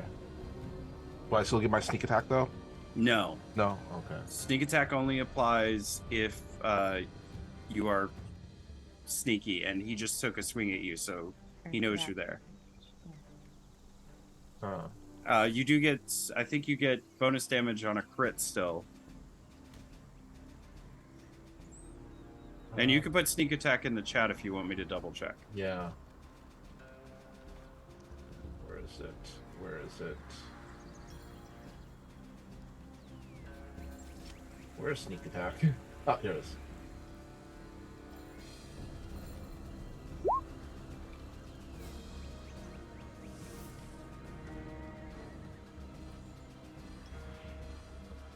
So if you have advantage, you get the sneak attack. You do not currently have advantage. If he was flanked or he could not see you, you'd have advantage. Okay. If I can't use sneak attack, would I be able to use steady aim to hit him point blank with the crossbow then?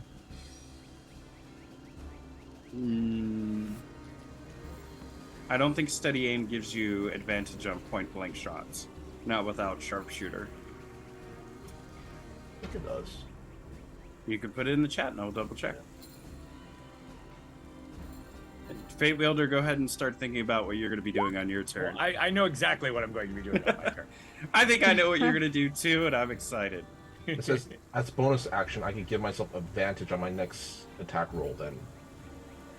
And attack roll, giving myself advantage gives me sneak attack. Right? Okay, yeah, you can. Okay, I'll do that then with the... So I would do that with the sword though, because you still are firing at close range with the shot, and that you get disadvantage for that, so your advantage would be canceled out. Okay. We'll get you the... Okay. You see what I'm saying? Yeah. Alright then, I'll do that with the short sword then. Okay. So you will get advantage on this, and if it hits, you get your sneak attack bonus. 21? I think a 21 does hit. Let me double check. Sneak Yeah, attack for it does SpellShots. hit. That would be 6, 7, 8, 9 damage. All right. Tell me what it looks like as you drop this cultist in front of you. Dropping too easily. As You're suspicious, and that there's no need to be suspicious. As the cultist takes a swing at Key, he does a quick kind of instead of actually ducking, their head just goes into themselves. Like a turtle. Yeah. And then the head pops back up, goes, nope. And then Key does a quick, kind of a slash across the cultist's chest, crimps a line, and which spins the cultist around, and then Key kind of just gives him kind of a boot to the butt, knocking him over. Oh, did I kill it? Or didn't kill it? Kill him. so you do kill him instantly. Oh, okay. He is dropped dead, but Emerja has donated $5 to give you inspiration. So you have inspiration, which you can use to give yourself advantage Nice. on a roll of your choice, and you can choose to use that after making the roll. Sounds good. Nice. Well, So you next time. you got it this time, but now you have one in the chamber. Gotcha. Thank you, Emerja. Thank Yeah. you. Save it for the people that we're actually gonna have to fight. What? All right, Fate Wielder. It is your turn. How would you like to proceed? Oh, geez, Oh, that's not no. where I thought you were going. Turns with a very, very dedicated purpose, not saying anything, and starts like basically marching towards Key, and Oh, will no. immediately take a swing at them with the staff.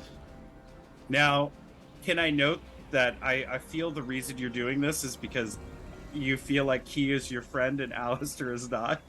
Okay. Exactly why. See, She said it's friend. I don't know this love. It's love. guy. I just met this guy today. We did go on a 2-week, boat ride. Well, Yeah, and I it- mentioned on that trip how much we talked about food and stuff. That yes, Yeah. of, All right. of everyone So- on this field, the one who's going to most fit that right now, no offense, Mira, is going to be Key. So go punch your friend.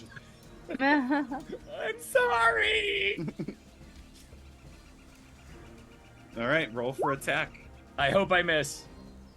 An 11. Key, does an 11 hit you? I don't No! Does a 12 hit you? No! Okay. think I have 'cause advantage though. I was gonna give advantage because he doesn't know that you're coming to attack Oh, him. fair enough. No, Yeah. valid. He would not assume, especially Key of all people, that you were coming to attack him. So Key, he just swings kind of wildly at you with his staff. Anything else? Yes, I'm not going to do the full flurry of blows, and going on the idea that Fade Wielder does not always follow every attack with flurry of blows, or you'd run out of key points. So I'm just going to take my unarmed strike that I can do regularly with martial arts. Go for it. So this is my martial arts Punch bonus Key attack. in his face. A 12 hopefully does not hit. A No. 12 does not hit again. Fate Wielder is internally resisting every one of these punches. But they are I think Jackie Chan level, striking right near you, just missing kind of thing. As Fate Wielder approaches Key, he goes, "Oh, hi. You're supposed to go the other way. Wait, ow, wow. Hey, watch it. It's the other person. And that brings us to the succubus, who is going to fly over to Alistair. Oh, no. And with a charming, beautiful smile, she is going to slash at him.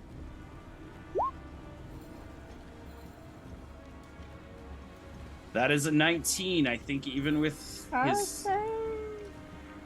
This guy is going to stop hanging out with you every time he goes out with you guys. A 19 does hit, and he is going to take...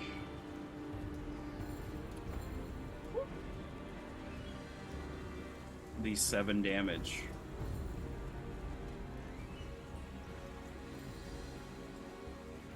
So with a laugh and a smile, she flies, lands down, and just strikes down at Alistair. And she just kind of looks over in your direction, Mira, and she's... How many of them are yours? As she cuts into him. Ooh. Fate Wielder and Mira, you're on deck. I just wanted to say, I would have said this before, but since speaking as a free action, Fate Wielder is the type who will be monotonely saying, "I must attack my friends." He will probably reply, "Oh, I'm your friend." But so the thing about Armor of Agathis is when she does this 7 damage, the Her armor searching. disappears because it takes the full 5 away, but she takes 5 cold damage Yeah. from the armor. I just remembered that. I spell. haven't played a warlock in a minute, so bear with me. Good spell. So he's actually health-wise only going to take 2 damage because he received the 5 extra hit points that are now gone. So, yeah. And that brings us to Mira's turn with Alistair next, Key on deck, and then Fate Wielder, the best friend you ever had, after that. So Mira, it is your turn. Yeah. Let me just make sure this is a bonus action.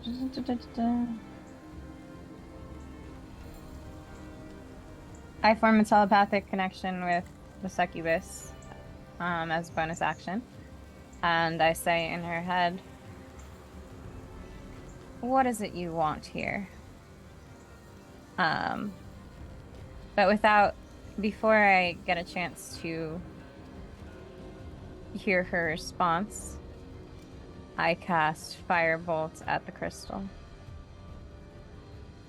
Oh. Damn.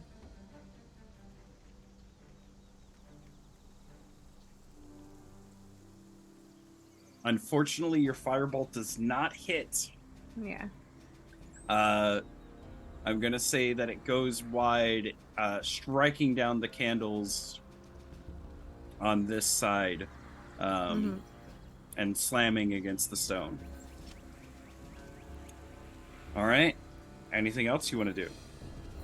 Does she respond?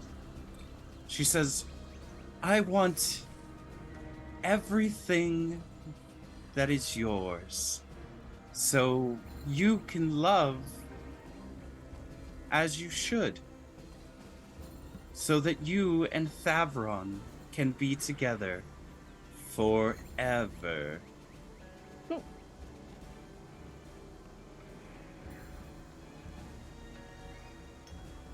I see measurements happening. Yeah, I know, that's not me.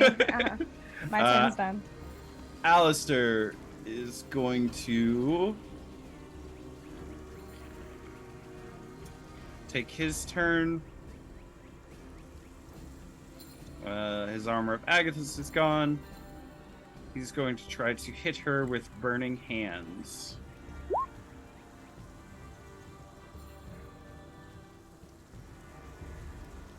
DC 12 is the save she needs to make. Go, God. Oh, a natural 1. Okay. Dang. So a 15-foot cone of fire. They must make a dexterity saving throw, which was her best thing, or the creature takes 3d6 or half as much damage. So we're actually going to say she fails, and is going to take double the damage with her natural 1. As Alistair pews on fire, reaches out and just hits her with fire from close range. And yes, some of the pews, old and moldy and wet, have been hit with the flames as well. But I don't think it was far enough to burn Mira's boyfriend. Let's see. No, his body is still okay. Just had to double check. And yeah, she's going to take a full 12 damage from that. As Alistair came to play. Key, you are up next, and Fate Wielder, you are on deck. Good question. Mira's boyfriend is prone, right? Yep. Okay, cool. All right. He is first going to use here. Where is that ability? Cunning action to, as a bonus action, to disengage from Fate Wielder. Okay. Then I'm going to use my movement. Go. Well, actually, let me measure first real quick. Now, keep in mind, if you go through the pews, you take half movement for each one. I have a second story ability, so it negates that, I think. Put it in the chat for me, but... Second story work. When you choose an arc, climb faster than normal. Climbing no longer costs an extra movement. In addition, when you make a running jump, the distance covered increases by a number of feet equal to your dexterity.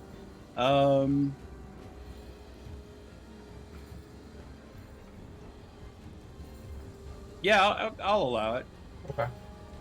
It's not exactly rough terrain, so you're climbing over the pews. Yeah. I'll allow it. Okay, cool. So let me just measure again real quick. I forgot where it ended. All right, right there. So, dang it. He's gonna scramble up over here. Okay. And then with my actual action, let's see here. I need to measure something again real quick.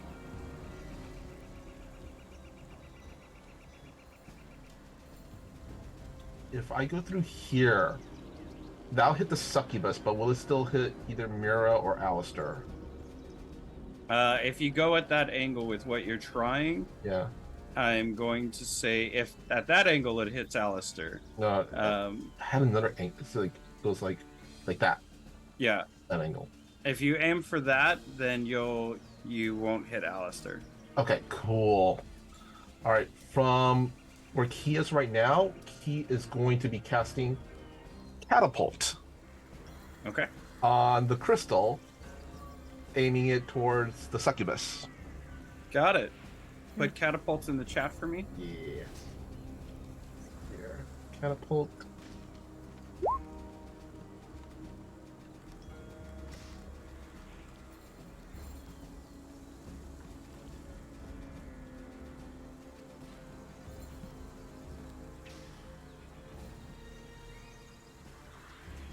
Lies in a 90-foot direction. Yes.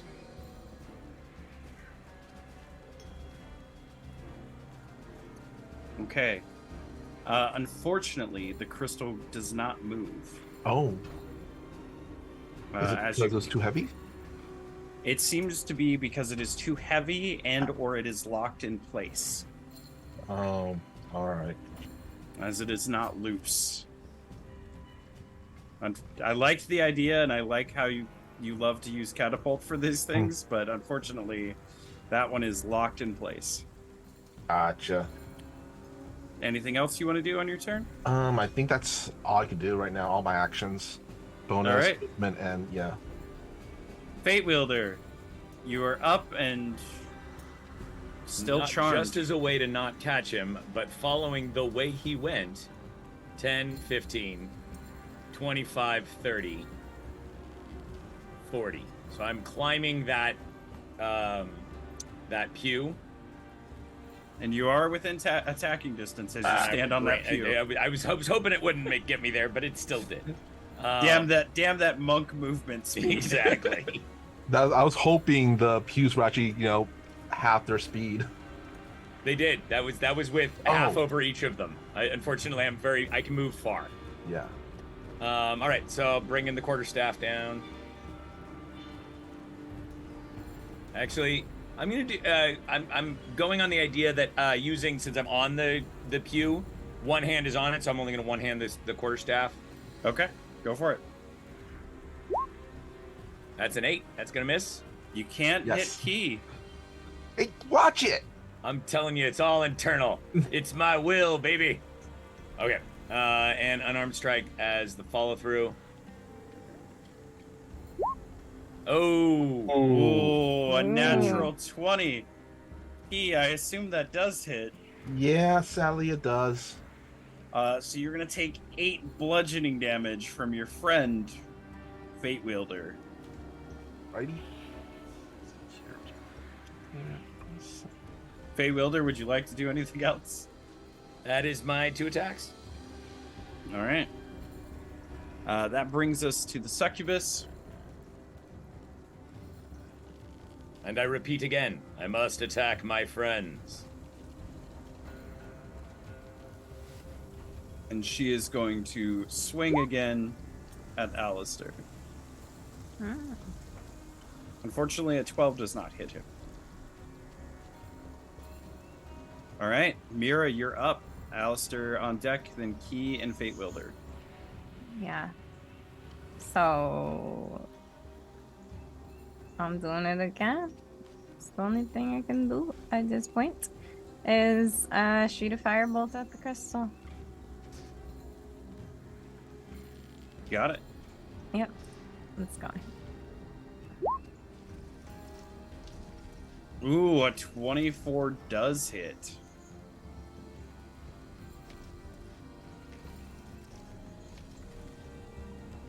And it does 8 damage. Let me just check something.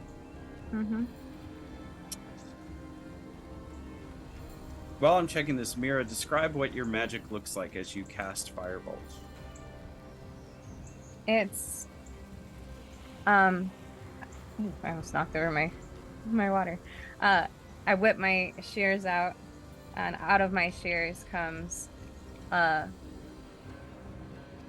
a little ball of fire, but it's got like rainbow prismatic effects. A trail of like rainbow prismatic effects that come out from behind it. Okay. And it hits. And as that damage hits the crystal, the succubus screams out in pain. Ooh.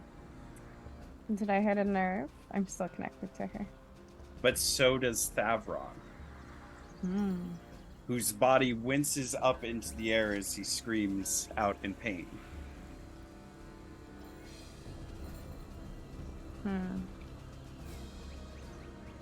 Anything else you want to do on your turn?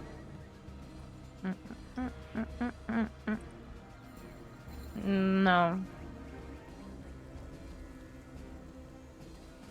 All right, I'm going to check one last thing.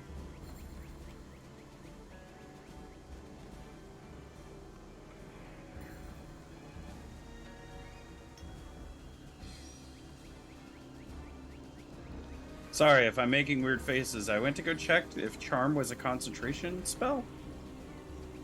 It's not. But it's not. She doesn't Yeah. need to maintain concentration for this. Cool. Yeah. No, the thing is that any damage I take, it doesn't have to be from her. Mhm. Yeah.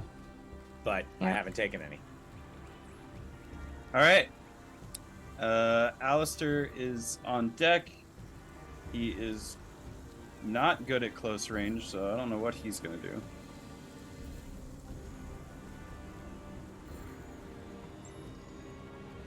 Oh, there we go.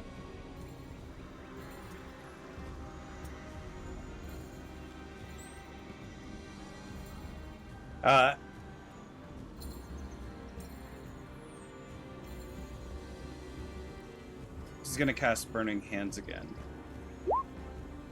Because that's basically his best option right there. Mira, do you have Fireball? No. I just saw you measuring a big red circle and you Yeah. made me nervous. No, I don't have fireball, but I. Okay, so the succubus needs to make a dex save.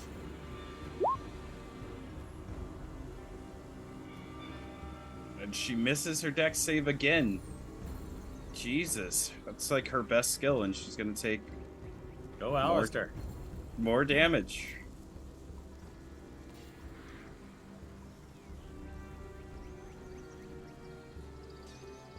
I hope I passed that curse on to her, because wisdom is one of my best, and I didn't make mine, so now she can have I think maybe it's the link between the two of you that now your bad wisdom is affecting her. Her dexterity. All right, Key, you are up, and then Fate Wielder, you're on deck with the succubus following. All right. Well, once again, cutting action again to disengage. Then I'm going to take my actual action. I'm going to have Key throw some their ball bearings at the feet of Fate Wielder. Okay. I think they're within range to do that, right? They're up on that pew, so yes. Do I need to roll? falling off the pew. Yeah. Should I roll for that, or Uh, I'm literally just throwing at their feet, not at them? no, I don't think you do. Okay, cool. Yeah. All right. I mean, it is still your action though, Okay. because you didn't use fast hands or anything. Yeah. You used your bonus for disengage, so Yeah, that is going to yeah. be your action. Okay. My bonus for disengage, and then movement. Now I still get my movement, right? Yep. Okay. He's going to move down here, over here. And those are ball bearings, right? Yeah. I'm hoping that'll trip up Fate Wielder. Also knock some sense into them.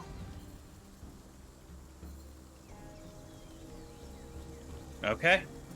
Let's see if the monk can make a dexterity saving throw. Fate Wielder, you're on deck. You're up.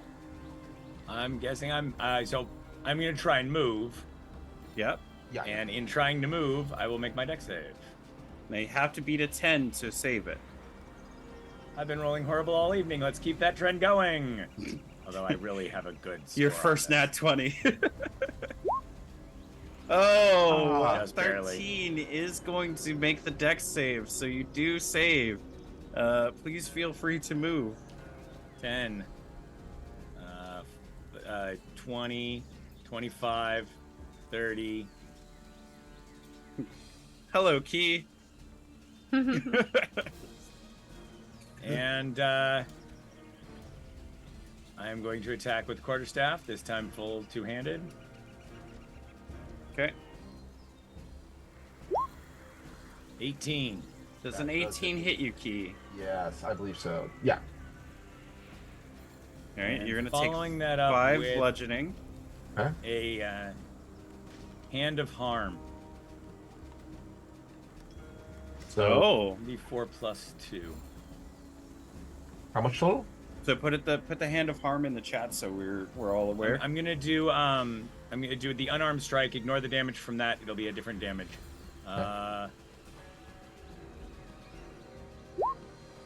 There's hand of harm. Okay. So ignore the damage from this. I will roll it separately. Actually, it'll be the same damage. So. Yeah, this is extra damage on top of your hit. Oh, that's right. That's right. Okay. And I assume a 20 hits. Yeah. So you're going to take 4 plus 4 plus. your martial arts die. That's a 4 plus 2 is 6. So take 6. 6 I- necrotic on top of the 4 bludgeoning. That says Wait, 8 what's the to total? me. So that's a total of the first strike 5, second strike is 10, So the total is 10 damage. 15. oh 10. Wait, 10 or 15? The second strike is a total of 10. The first strike is a total of 5. Okay, then 15. Oh, I'm almost dead. Ah. That is the end of my turn. All right. The succubus is going to move in between Alistair and Mira. Very angrily, she's going to slash at Mira.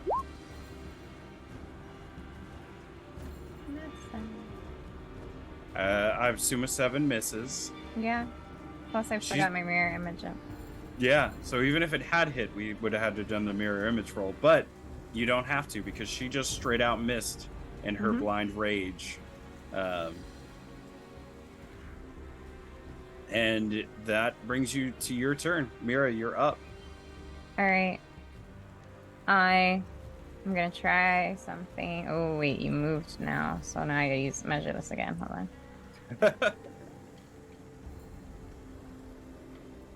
Okay. Yeah. I am going to cast Calm Emotions, which will hit Favron, the Succubus, and Fate Wielder. Please put calm emotions in the chat for me. Mm-hmm. Not a spell that gets a lot of play. Yeah, but if the creature fails, I can suppress the effect of charm. So humanoid in a 20-foot radius sphere, centered on a point you choose. So you attempt to suppress strong emotions in a group of people, each humanoid in a 20-foot radius sphere center point. They must make a target being charmed. So everybody needs to make a charisma saving throw. A creature can choose to fail this saving throw if it wishes. If a creature fails its saving throw, choose one of the following 2 effects. You can suppress any effect causing a target to be charmed or frightened.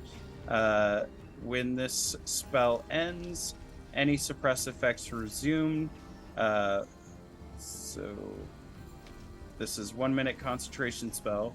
So you'll have to keep it up, and Fate Wielder will have to stay in that circle if he succeeds. Alternatively, you can make a target indifferent about creatures of your choice. It is hostile towards... Okay. Oh, wait, he can move. It doesn't say that he has to stay in that spot. It As he says fails. within the range of that 20 foot. Yeah, when it's cast. But I think if the effect is only ended if the target is attacked or harmed, or if it witnesses any of its friends being harmed, or if the time Gotcha. runs out. Yeah.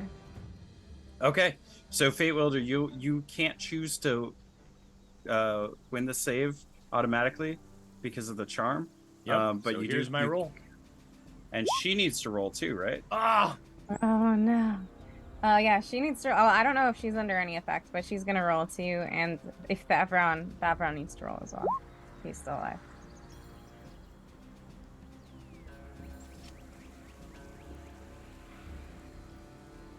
I tried. You did. It was a noble effort. Okay. And you needed to beat a 13? Mm-hmm. You have a 13. 13 Exactly. meets beats. Yes, which means I made the saving throw versus Yeah. it. It doesn't affect me. Yeah. Oh. No charm. The time I wanted a bad roll. Yeah. I mean, you got the deck save too. You got saves tonight, unfortunately. Just not Damn. that one wisdom save. I was really excited for that. I'm sorry. Is there any reason I might be rolling with disadvantage? That one looks really nice there. You're almost killing your buddy. No, I just met you. It says the creature can fail this change for witches. But gotta it fail can off. choose, but he can't. I'm not I don't giving have him the that ability to choice choose it. because he's Yeah. charmed.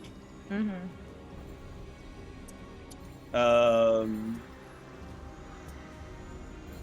Wait, what was- can I give my inspiration to Fate Wielder to reroll that?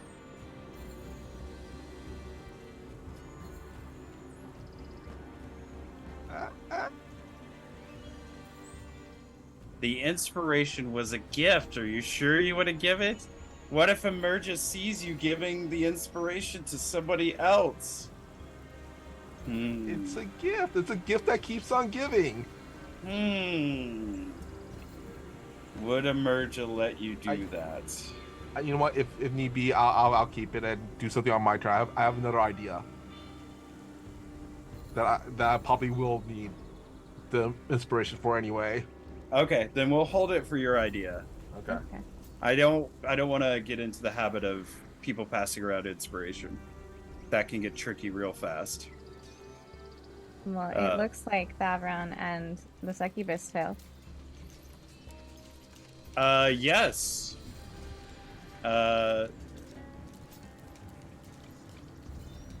Davron critically failed. He would have been rolling with disadvantage anyway. So what happens when they fail? I can choose one of two effects. I can either make it so that they suppress any charmed or frightened, or I can make them indifferent about creatures of my choice that it's hostile towards. Okay. And it doesn't say that it has to be the same for all the creatures that fail. No, it doesn't. Yeah, so Thavron, I'm assuming he might be charmed of some sort, so I want to suppress that with him. Okay. And I'm assuming she's not charmed, so I'm going to make her indifferent about attacking Alistair and myself. Does it say creature or creatures? Creatures of your choice, plural. Mhm. Oh, okay. All right, done. Yeah. Anything else you want to do on your turn? Use my free action to say, actually use my bonus action to transfer my telepathic speech to Alistair and say, don't attack her. I just calmed her. She's not going to attack us if we don't hit her first. Okay. Okay. Alistair's like, well, who do you want me to attack? The crystal. Lovely, darling. I'll do it. In the back, you just see, Fate Wielder and Yeah, you both just are like, doing your own thing over there. So Alistair is going to take a shot at the crystal using his Eldritch Blast. Oh. Unfortunately, his Eldritch Blast goes wide, slamming against the wall and not hitting the crystal. All right, Key, you're up. All right. He kind of, looking a little worse for wear, kind of like battered, and goes, well, Fate Wielder, buddy, I didn't want to do this, but... And it's going to try to take a swing with their short sword. Okay. Here. Oh, I'm also going to be taking a steady aim with that.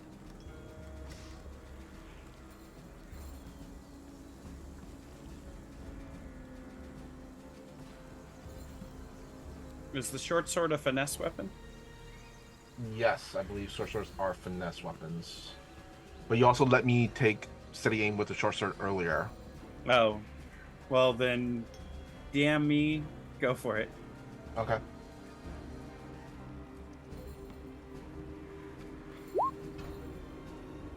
$22? Fate Wielder, does a 22 hit you? does hit. All right. Hope for a low roll here as I use Stone's Endurance. Ah!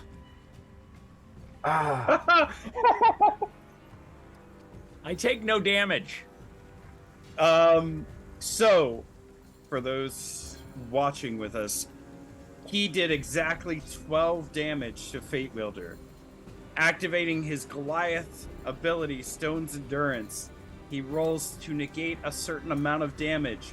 He rolls out of 12, exactly 12.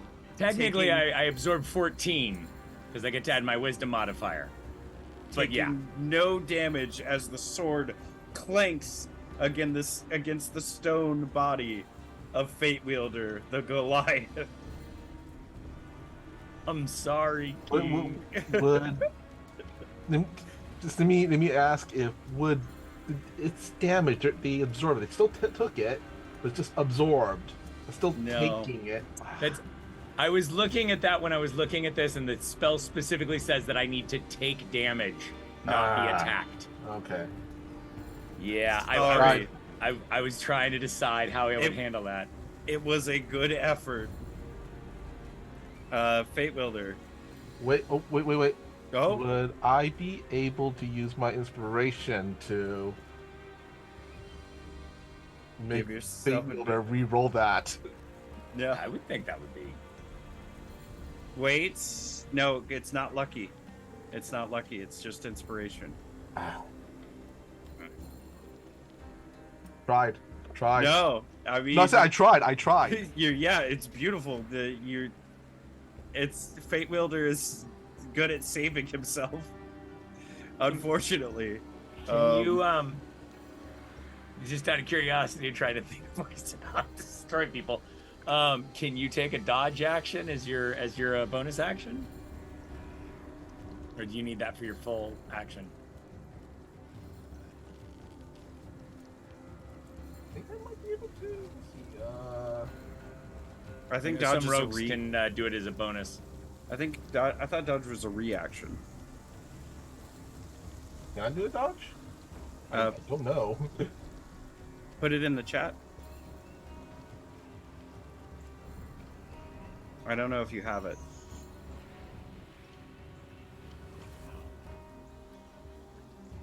Let's see. Don't think I do have it. No, I don't have Attack, dodge. vision, shape self, cutting action.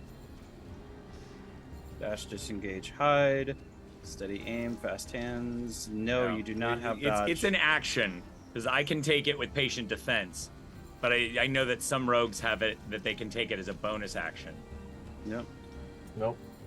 Well, I can with patient defense, but okay. All right, Fate All right. Wielder, wield some fate. Ah.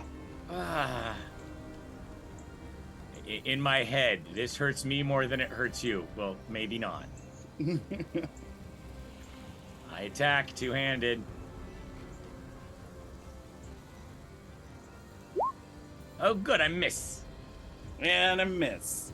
And a fire. And a miss. A normal strike. And a normal strike. Ooh!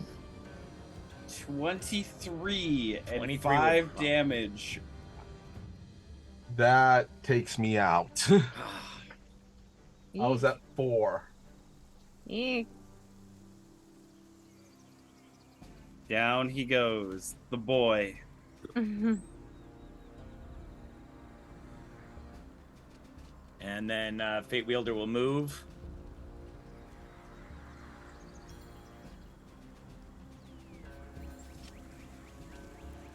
And that is the end of my turn. All right. Mira, you now have a Fate Wielder next to you. And it is the Succubus's turn. Yeah.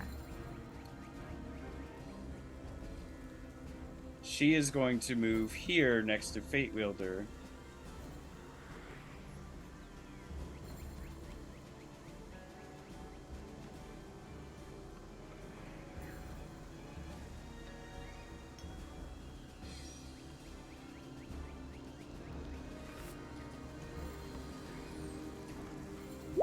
And then she is going to grab him by the throat and pull him forward for a Jeez. kiss as his mask falls off. Oh, geez. Well, maybe he won't be charmed anymore. The target must make a DC 15 Constitution saving throw against this magic, taking 32 psychic damage on a failed save, or half as much on a successful one. The target's hit point maximum is reduced by an amount equal to the damage taken. This reduction lasts until the target finishes the last long rest. The target dies if this effect reduces his hit points to a maximum 0. Oof. Here's my con save. Hey! You make it with a 16. You barely survive the draining kiss. So half of 32. Do I take my wisdom save now? Or on my turn? Because I'm now taking damage. You've now taken damage, so you would take it now. Actually, and still, this is not going to do that. This would not defend against that, or would not stop that from stopping me. But I'm going to use my other stone endurance. Okay, yeah. So I'm going to take the full amount. So Another 12. So you actually only take 4 damage. 2 damage. 2 damage. Oh, yeah, 14. But it is enough to break it. Yeah. Good Well, it's call. enough to give me a chance to break it. Ooh, Goliaths. They're so good. All right. And I'm going to give you advantage on this. Roll it now? Yeah. All right.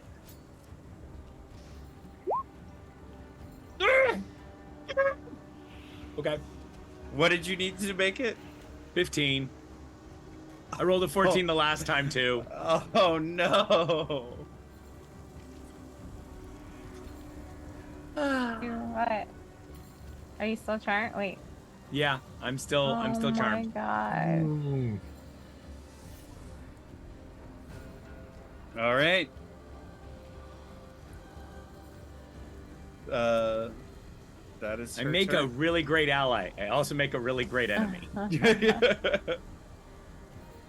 Mira, you are up. Okay. When I did calm emotions, did I see Favron have any reaction at all or any change to him? As far as you could tell, no. Okay. And he's still like laying there, he's not moving or anything? Yeah, he's still laying there, not moving. His eyes do still appear to be glowing. Mm-hmm. Now, you are aware, when you did that, you did become acutely aware that Fate Wielder is being charmed. And you are aware of what charm does and how it works. Uh-huh. I have a question about calm emotions. Okay. All right, it says it ends if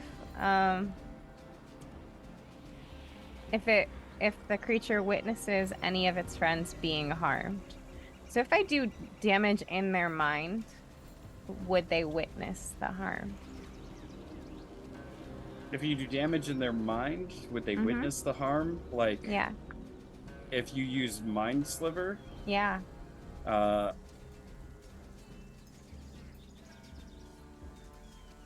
Because I could also get rid of the verbal component of the spell. so that only affects your spell, though, not the actual charm. So that affects calm emotions. Yeah.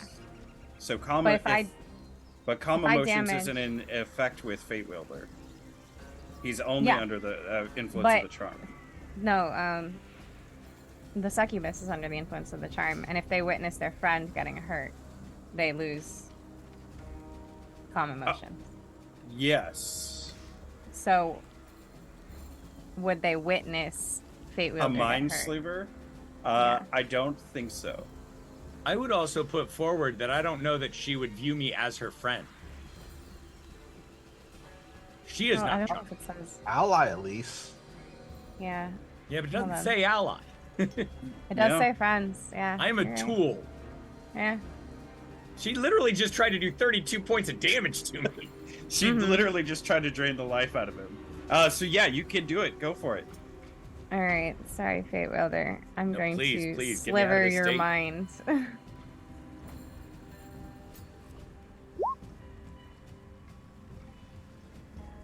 DC 13 intelligence save. Don't make it. Don't make it.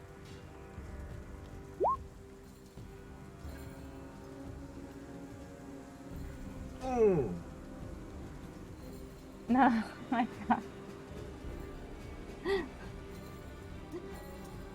Your rolls are ridiculous. They're It's not consistent. even- I'm rolling 14s across the board. and it's just barely too. Uh-huh. I think that's the most frustrating part of it. It's just barely. All right. Anything else, Mira? Just slap me. That should be a bonus action. Okay. No, because then she'll see it. I know. But I don't know if she's gonna view you as a friend. Oh, okay. I would say it's very safe to assume she does not view him as a friend. Bonus action shin kick. Yeah, would that be a bonus action? I don't. Or wouldn't that be an action? It would be an action, unfortunately. If 'Cause I'm you not were a a monk. monk. Yeah. Yeah. If only you guys had a monk. I know. I don't I'm have sorry you any guys bonus brought me on actions.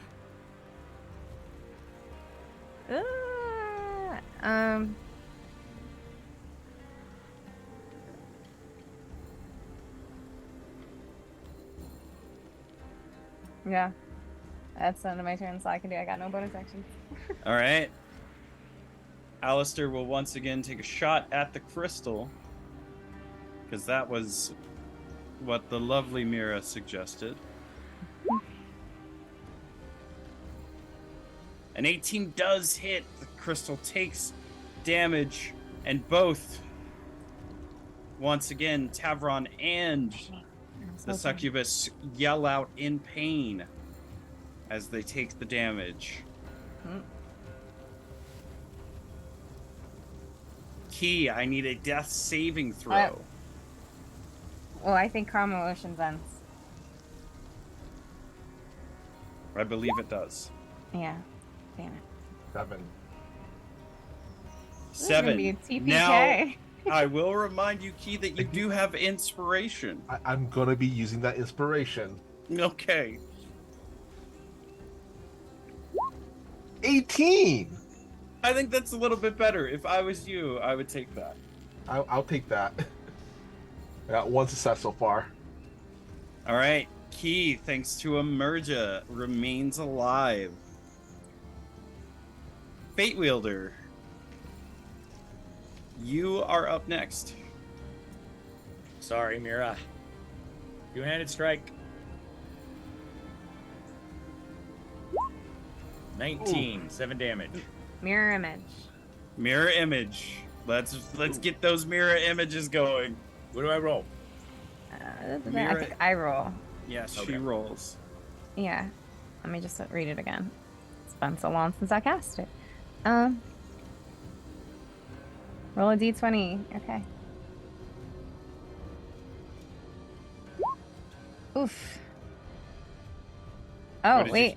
Roll a 6 or higher. That's a 6. Oh, 6 meets beats. Let's go.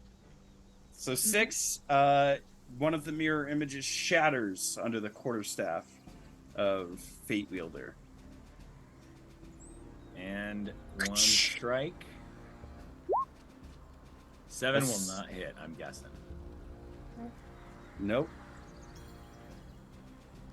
That All is right. the end of my turn. That is the end of your turn. The succubus turns angrily towards Alistair. Oh, as she does, she looks at Fate Wielder and she goes, "Well, you're no fun." And having rejected her kiss, she turns now towards Alistair. Oh, sorry, I'm on his spell sheet, not hers. And she is going to cast Charm on Alistair, who must then make Alistair. Roll better than me, Alistair. a DC save. Question: would that activate Fate Wheeler's attack of opportunity? She's not moving. Oh, okay.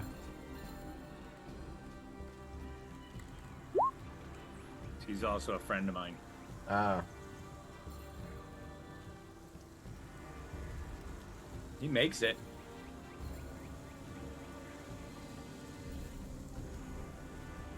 He does. Stronger than Let I am me- versus these things.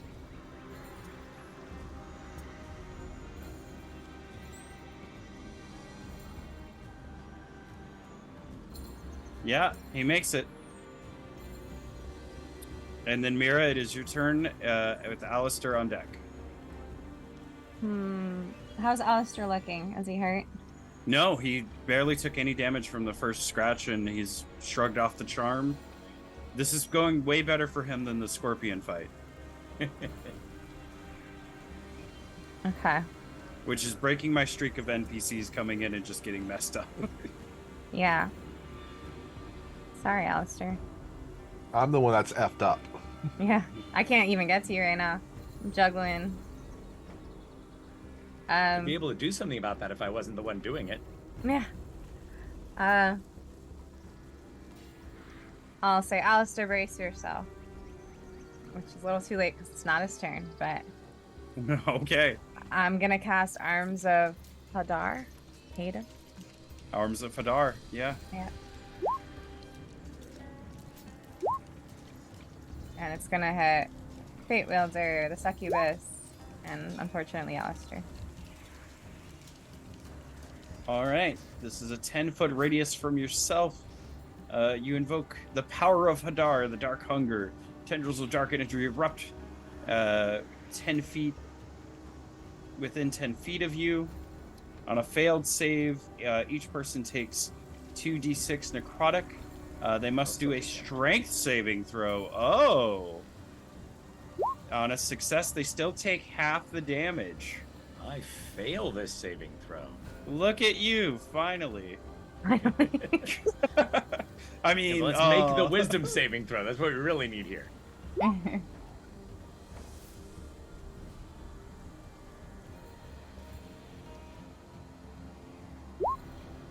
Alistair saves, and Succubus saves. Damn. But they still take half of the 2d6 damage. So go ahead and roll the 2d6. What's That's there? already up there, 10 necrotic. Yeah. Oh, it's already up there. Yep. Mhm. Oh, thank you. So I take 10.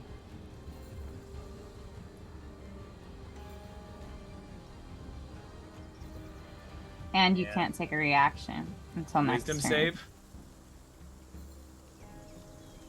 Strength save. No, wisdom save for the charm. Oh, yes. Oh my god. Ah! Dirty 20. You're so good at saving yourself. Stop it. Stop it. We're trying to save you. Oh gosh, that's right. I was cheering because I thought it did it. No, it does. For this, it does. Yeah. Oh, yeah. Mhm. I do. You're No, that's right. Oh, I'm. you're free. And you cannot no longer be charmed. Can I have a dramatic free action at this point? Yes. Because my mask fell. I did not pick it back up. I lock eyes with the succubus, reach my mask, put it back on, staring her down. Yes. Yes. All right. But also, Mira. you can't take reactions until your next turn, so sorry about That's fine. No, that that. just All means right. if she tries to get away from me, I can't hit her. Yeah. I got nothing. I got no bonus. So Okay. I'm So stuck there. Alistair's turn. He is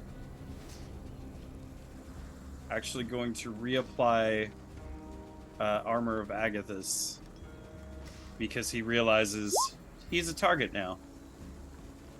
And he has pissed her off. And that's going to be his turn as he gets ready to tank whatever damage she's about to do. I need a death saving throw from you. Fingers crossed. A 3. So, when you made your first death saving throw, and I forgot to do this, so I apologize. You remember the first time Locke took you to get your first halibut sundae. You remember that happy moment of life.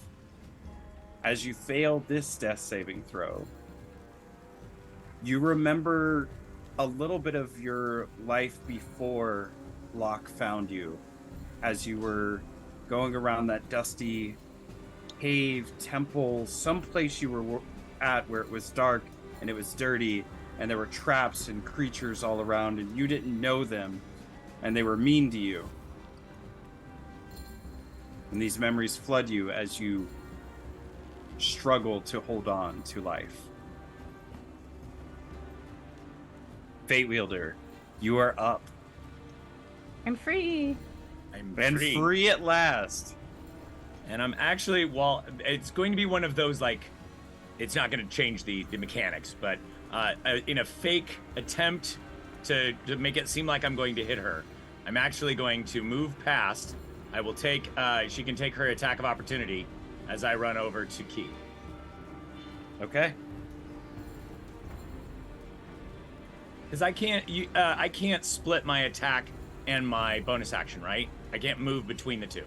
Yes, you can. I can? Yeah, you Oh. can take him in any order that you want. Then I am going to attack before I go. Yeah, just go for it. Also, I don't think she has attack of opportunity, does she? She does not because of Hunger of Hadar. Ah. Oh, good point. All right. Oh wait, So no, but I- she 19. succeeded. That should hit for 4 damage. Okay. And just checking something real quick. And Yeah, it yeah, has to be an unarmed strike. Mira's right. She did succeed. Mhm. But still, I'm going to. She can have her attack of opportunity as I run over. All right, fingers crossed. She rolls low.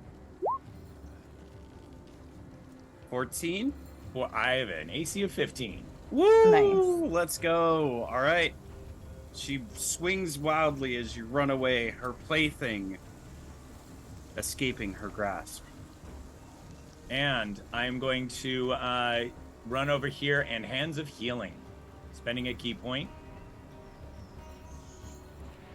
And I'm going to heal my friend for 1d4 plus 1d4 plus 2.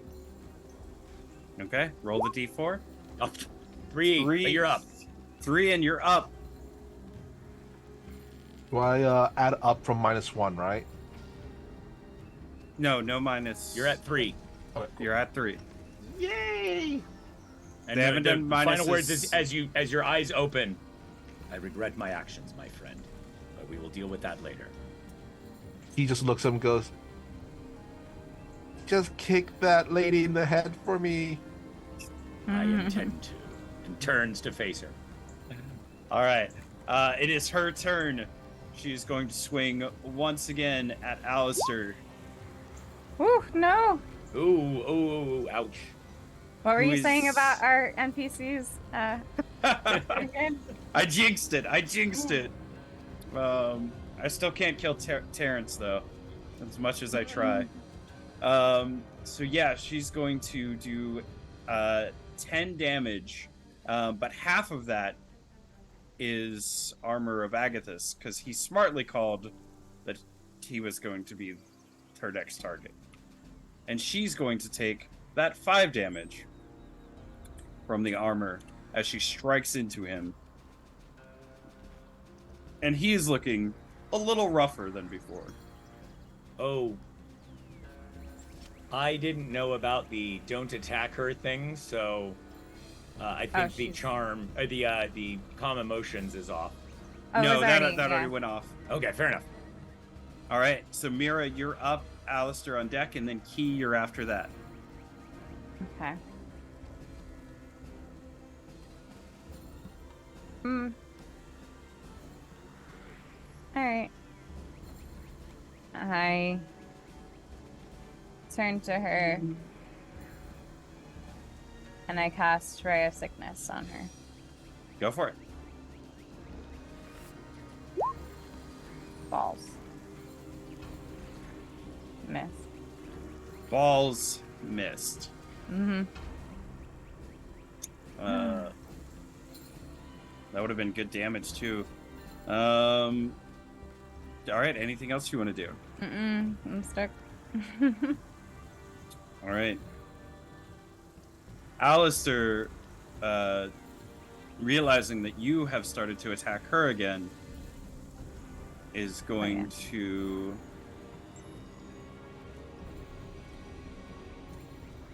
attack her. But you know what? When you're a warlock, you just start blasting. Unfortunately, it's a ranged spell, so he is getting disadvantage there, so he is not going to hit. As he tries to shoot her.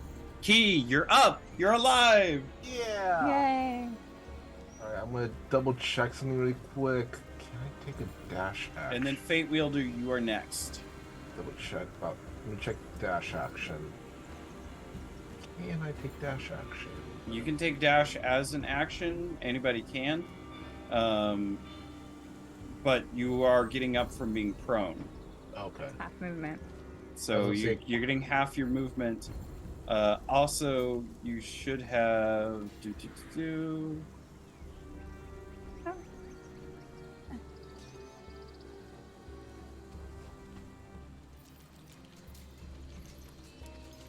So I have to take an action to get up, and then No, it's No, just no, half your no. movement to get up.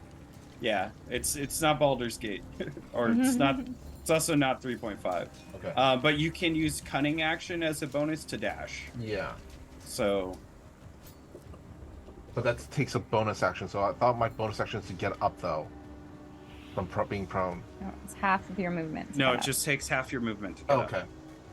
Okay. That's a 5e rule. All right. I will do that to get. I'll get up, and just measure this. For those who don't know, 3.5 was a... if you went prone, that was basically a death sentence. Quick question. Does that earlier when I rolled that 22 on the crystal, when I saw it, was it also like did I have an aura, or do I know it has an aura? Like if you're next to it, it'll damage you or anything like that?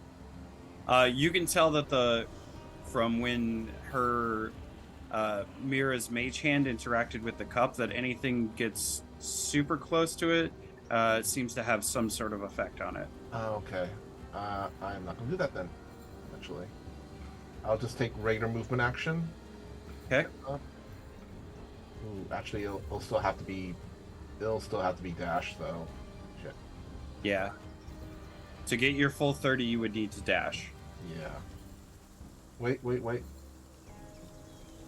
Also, just as a reminder, your crossbow is on the ground there if you need it. Yeah. This would still, if I'm over here, am I still behind? No, over here behind the pulpit. The That pew, will- yes. The pew that will give me quarter cover still, right? Yep. Okay. Would it be action to pick up my crossbow? Yes. You know what? I'm gonna let the Unless you use fast hands to pick it up. I'm already using that. Wait. If you're only moving 15, you don't need the dash. Yeah. Okay. That's what I'm gonna do then. Okay.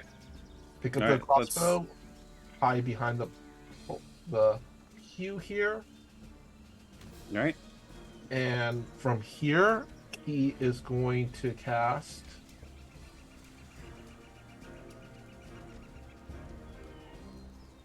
A pew would be too heavy to catapult, right? Yes, by Okay. a lot. Then he is going to cast. I gotta press you for a decision. Okay, he's going to cast Fire Bolt. No. Yeah, Fire Bolt. Okay. Wait, I'm sorry. Sneak attack. You're just gonna shoot? Yeah, because I don't think she's looking at me right now or notices me, right? He also is flanked. Okay. Yeah. I'm gonna do sneak attack instead, actually. Go for it. You're going to shoot your crossbow.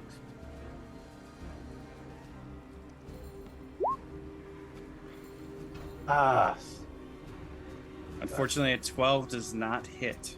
Oh. Anything else? I think That's your bonus, your that's action, it. your movement. Yeah. Okay. Fate Wielder, you are up. While walking over, he does that move that when you like roll the shoulders and the robe still makes that like snapping sound. All right. Walks over, hits her with the staff, tries. That should hit. for 21 9. hits. Flurry of blows. That's key Nice. points.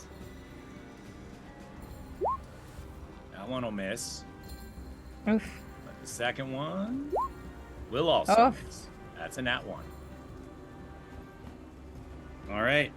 She takes that 9 damage from the first hit from your staff, and you go and you swing and try to kick her in the head as Key requested, but you're gonna roll a nat 1, and instead you ever hit your shin on something?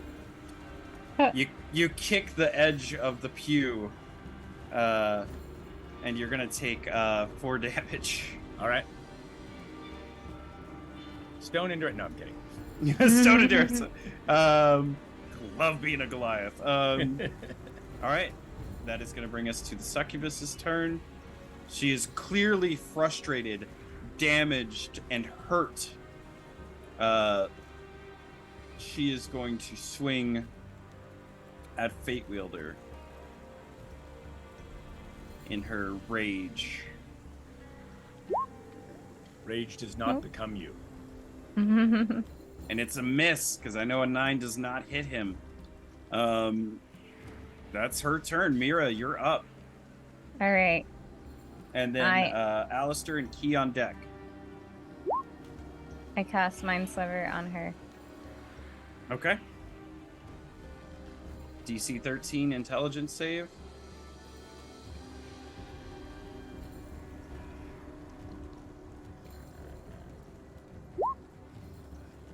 Nice. About time. All right, she's going to take the 4 damage and get disadvantage on her next All right. saving throw. Subtract 1d4 from the next saving throw. So not disadvantage. Oh, okay, perfect. So All right. subtract. Yeah.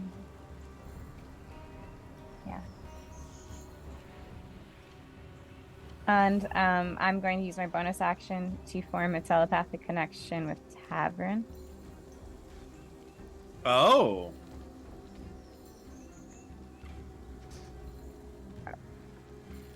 Well, When you do this, I need you to Yeah. make a wisdom saving throw. okay. I was expecting something like that. Yeah. Oh, wisdom's not my strong suit. I love when things are clearly No. labeled, do not touch this, but everybody goes, I'm going to touch that. No, critical fail. Critical fail. It's my turn.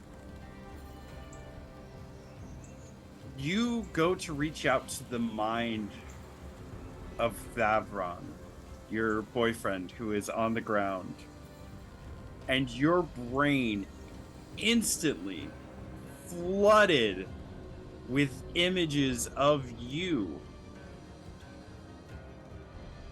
A lot of images of you, and you are overwhelmed with this love of you. You are overwhelmed with this feeling of just obsession and love with Mira. And you are going to get disadvantage on your next save. Interesting, but I'm assuming I can't communicate. No, it is just pure feedback to the point that it hurts and you have to break the connection as you are overwhelmed with, I want to call it self-love, but it's love through somebody else's eyes. So you love Mira now. Mm-hmm. Obsession? Yeah. Feels like obsession. Okay, well, that's my turn. Then it's going to be Alistair's turn.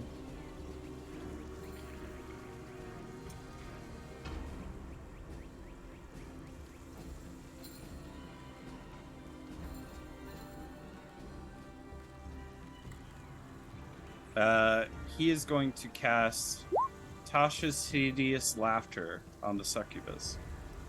And she gets a 1d4. And she must make a DC spell save of 12. Subtracted a 1d4. Minus 1d4. Oh, I forgot about that.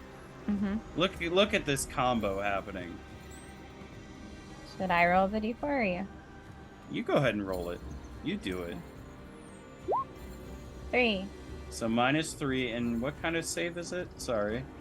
Wisdom.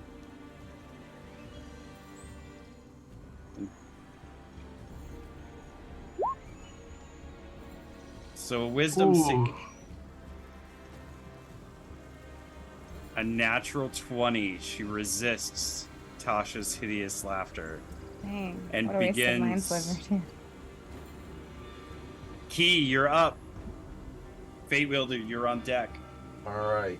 He is going to go move over here behind the pew. Okay. And from that, from there, Key's going to throw a, using fast hands, to throw a vial of oil on top of the succubus. Okay, give me a dex throw. Ooh. Sorry, wrong roll. There you go. That's a 19. Yeah, They're nice and oily. you hit her with oil. Fate Wielder, Mira, and Alistair, I need a dex saving throw. Do I have disadvantage? You do.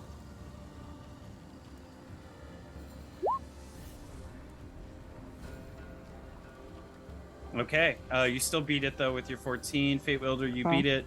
Alistair unfortunately does not make it. All right, what's next? What was that roll for? Which one? The one that everybody just rolled. That was to avoid the splash of oil coming on them.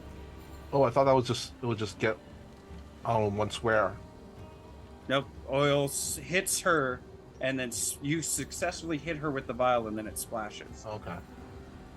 All right then. Well, from there, he is going to cast a firebolt on her.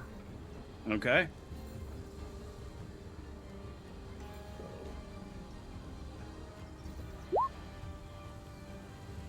A 15 hits.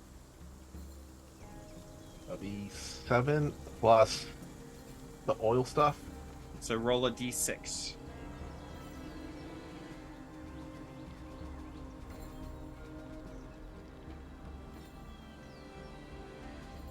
So 2.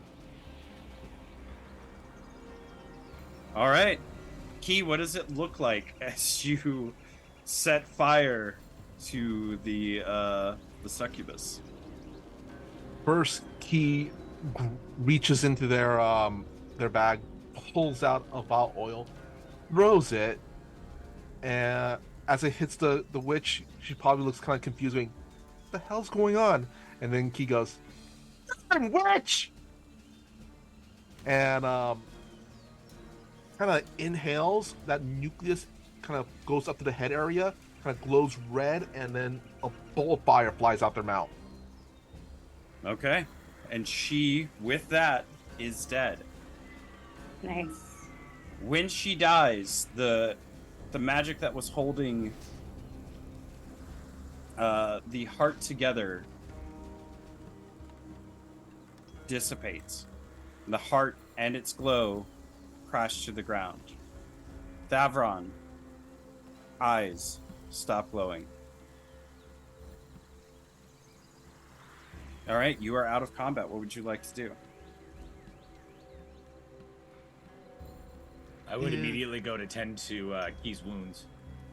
However, not being aware of the physiology would be a challenge, but whatever I can do.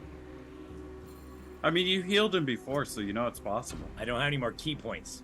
Oh, So this is all just tying Have you- bandages to ooze. have you tried punching him? That worked really well earlier. Oh, was the cultist that was around earlier, like, were their robes and stuff like that still, like, lying on the floor and stuff? Or did they just, like, One burn got up? blown across the thing, one got knocked out, and how did the third one die? Two just dropped where they were. Yeah. One got Okay. hit with a spell, and one got hit by me, but both of them dropped right where they were. Yeah. So we're missing one though. Who got the He- The first one kill? that got blown across the room. Okay. Yeah. So yes, Key, their robes and stuff are all still Okay. there. Well, after Key's wounds are tended, Key's going to go collect anything interesting from the right. bodies. So we'll say for the sake of speeding this up a little, we do a round of looting. I'll give you your rewards and everything you receive in just a second. Anybody want to do anything else? Bait Wielder is profusely apologizing. He's anytime like, somebody "It's okay, lets him. it's okay. Just help me grab the stuff." I will. I regret that I could not resist. Mira's Alright. gonna run over to Thavron and investigate his status. Okay. Go ahead and move over there. Alistair will move with you.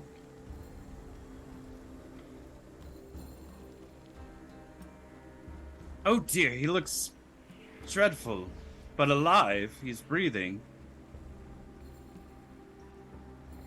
He does not seem to wake up, but he sort of kind of twitches here and there, and is breathing, but is kind of asleep. Can I tell what if he's like under some sort of enchantment or? As far as you can tell, all the glowing and everything that was weird thing going on with him is gone, Okay. and that heart-shaped crystal has turned to dust. So there's no glow there, Mm-hmm. and the cup has tipped over. Mm. I will go to him and bind his hand. The wound, not tie him up. Oh, okay. I was like, look, take no Yeah, I yeah. heard your chances. giggle, and I'm like, no, not that kind of bind. All right, give me a medicine check. If you get a 1, you do tie him up. Fair enough.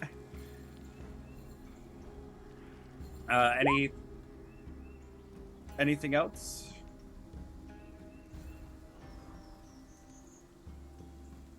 what? 18 should work. 18 does work. You make a lovely bow as you find the hand. It is not his time. Is the crystal inert right now? It is dust. Oh, right okay. now. The magic that was holding the broken and shattered pieces together has dissipated when the succubus died, and it has returned to dust. You know what? Key's gonna collect the dust, spell components. Okay, go for it. Yeah, so Alistair goes, well, we need to do this ritual before the moon is gone, and we've kind of spent a lot of time. Should we go ahead and get I that have going? the scroll. I'll start Oh, yeah. putting out the circle as it's supposed to. Okay. So Fate Wielder, you begin to draw the circle with the silver liquid as promised. The directions say that you need to sit in the middle and focus life and death between your hands. I will do so. So specifically to understand this in a general term, you need to focus healing and necrotic damage between your hands. And Hand of harm, hand of healing. exactly. So you guys all watch as Fate Wielder sits down in this circle, and his hands begin to glow. One with a glowing, warm, healthy glow, and the other with dark necrotic damage. His eyes also begin to glow as the circle glows. One eye, the opposite end, this eye goes necrotic. The other with radiant, as he begins to channel and summon the spirit. Now, the next thing you need to do is using the name of the person. You have to call out to the soul. And his name was Cornelius Hughes Finch. Sorry, I sneezed. I call out to Cornelius Hughes Finch. Batu Barata Victo. All right, so you reach out and you feel his spirit, and you have to keep calling his name until he comes. So Cornelius Hughes Finch. Cornelius Hughes Finch. We summon you. Cornelius Hughes Finch. Before all of you, there begins the form of a blue glow where there is a gnome standing. And he is all blue and kind of ghostly, and he's looking around, and he goes, actually, it is Dr. Professor Cornelius Hughes Finch, if you do, good sir. And I believe I'm going to whom am I speaking? So do I need to continue with from what I read in the description of the scroll? Do I need to continue asking him the questions, or do I just let them now? As far as you can tell, he is there and can hear you guys. Got it. I'm going to let them talk then. Sir, to whom am I speaking? And you can see him just kind of looking around. And where are you? Well, the voices seems to be... Hello? I like to see if anyone else wants to speak. I expected Key to jump in. He's kind of standing there, kind of still kind of looking the worse for wear a little bit. Mm-hmm. Hi. Ask him your questions. He is here and can hear you. Yes, please ask me your questions, weird we voice. We are adventurers, and we are in a temple for the Volcreen. Okay. And we wanted to speak to you about what happened at Luna City. Oh, terrible mess that was. What happened at Luna City? Oh, well,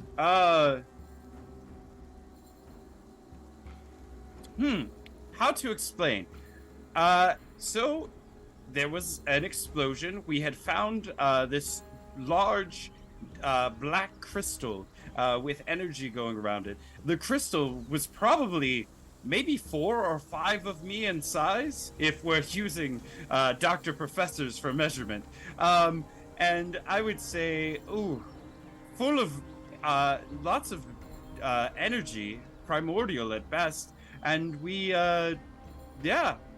attempted to study and excavate the crystal per the request of the local genasi, and there was an explosion and many people died. Fortunately, I survived. My good friend Jose also survived, and but unfortunately, my dear nephew, well, I guess he is alive. Never mind. He is going to, at this point, reach into them, pulls out the note. Oh, by the way, does the introduction, and then, and also, the crystal, like, does it have like a special interaction when put into extra dimensional spaces or anything like that? Oh, well, I am not a ghost type person, but thank you. I don't know. I've never put one in a crystal. I wasn't. I was brought in to study that one particular crystal, and I had not seen one like it before, or probably since. I haven't seen much since. Can we back it up? What do you mean your nephew? You were surprised that your nephew was alive again. Did something happen to your nephew? Oh, yes. After the explosion, I went to escape, assuming everybody had died. And then my nephew captured me, and he put me here.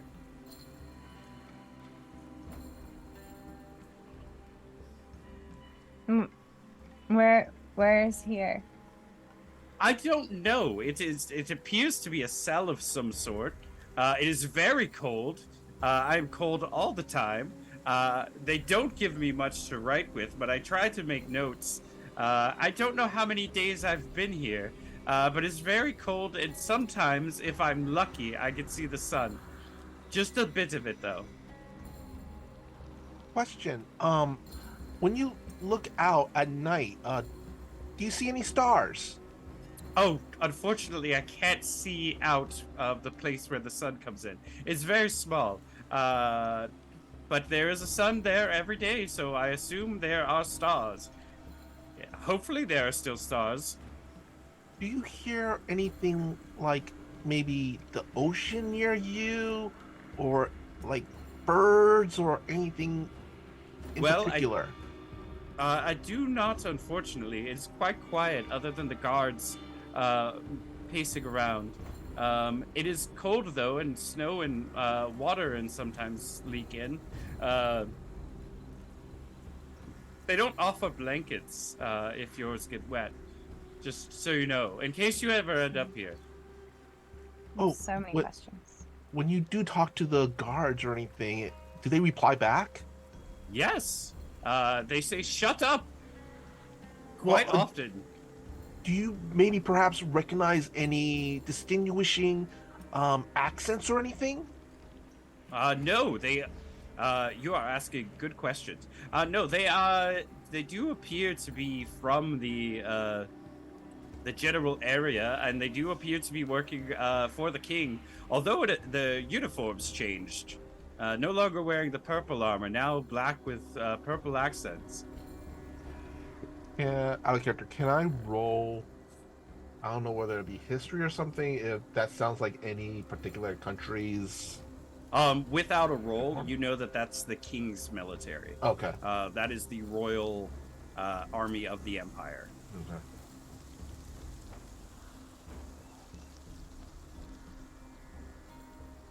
I have so many questions. I have so many answers. But I'm still backing up to your nephew. You can keep asking about figuring out where he is, but I'm gonna focus on the nephew. Okay, sorry, the connection is going in and out. Oh no. How long does this last? I turn to Fate. What you didn't say in the thing, how long it lasts? The duration is normally 10 minutes. Shoot. Or 5 questions. Oh, But you've already gone over 5 questions. yeah. I'm holding it as much as I can. You could probably get about one more question in. Eh. He kind of looks at Mira, going like, What were we supposed to find out? He not asking to. wait, what do you think? I'm sorry. What were we supposed to find out? We were supposed to find out, if I remember correctly. How are you talking to me? Does it Is count if we this reply? telepathy? Does it count if we reply to them? I know, I'm like nervous to talk to him. It does. As far as you know, it does not. But normally they only respond to questions, so this is different than what you expected from the spell. Okay. Yeah. We were either supposed to find them or also information about the black crystals. Yeah. Are you, He was. Sorry. Are you in my mind? Is this telepathy? What sort of spell is this? Perhaps I could be of assistance with the rules. Well, apparently we only have one question left to ask. Are you using Speak with the Dead? Yes. My dear boy, I am not dead.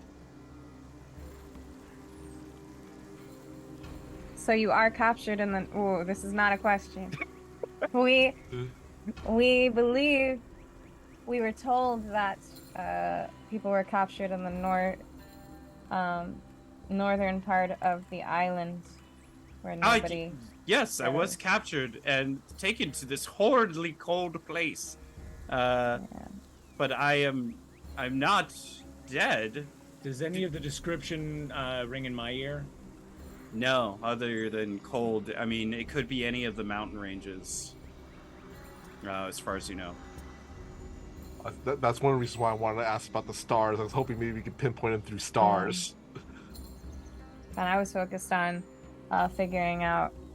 See, the dead came back to life, and the king had died and came back to life.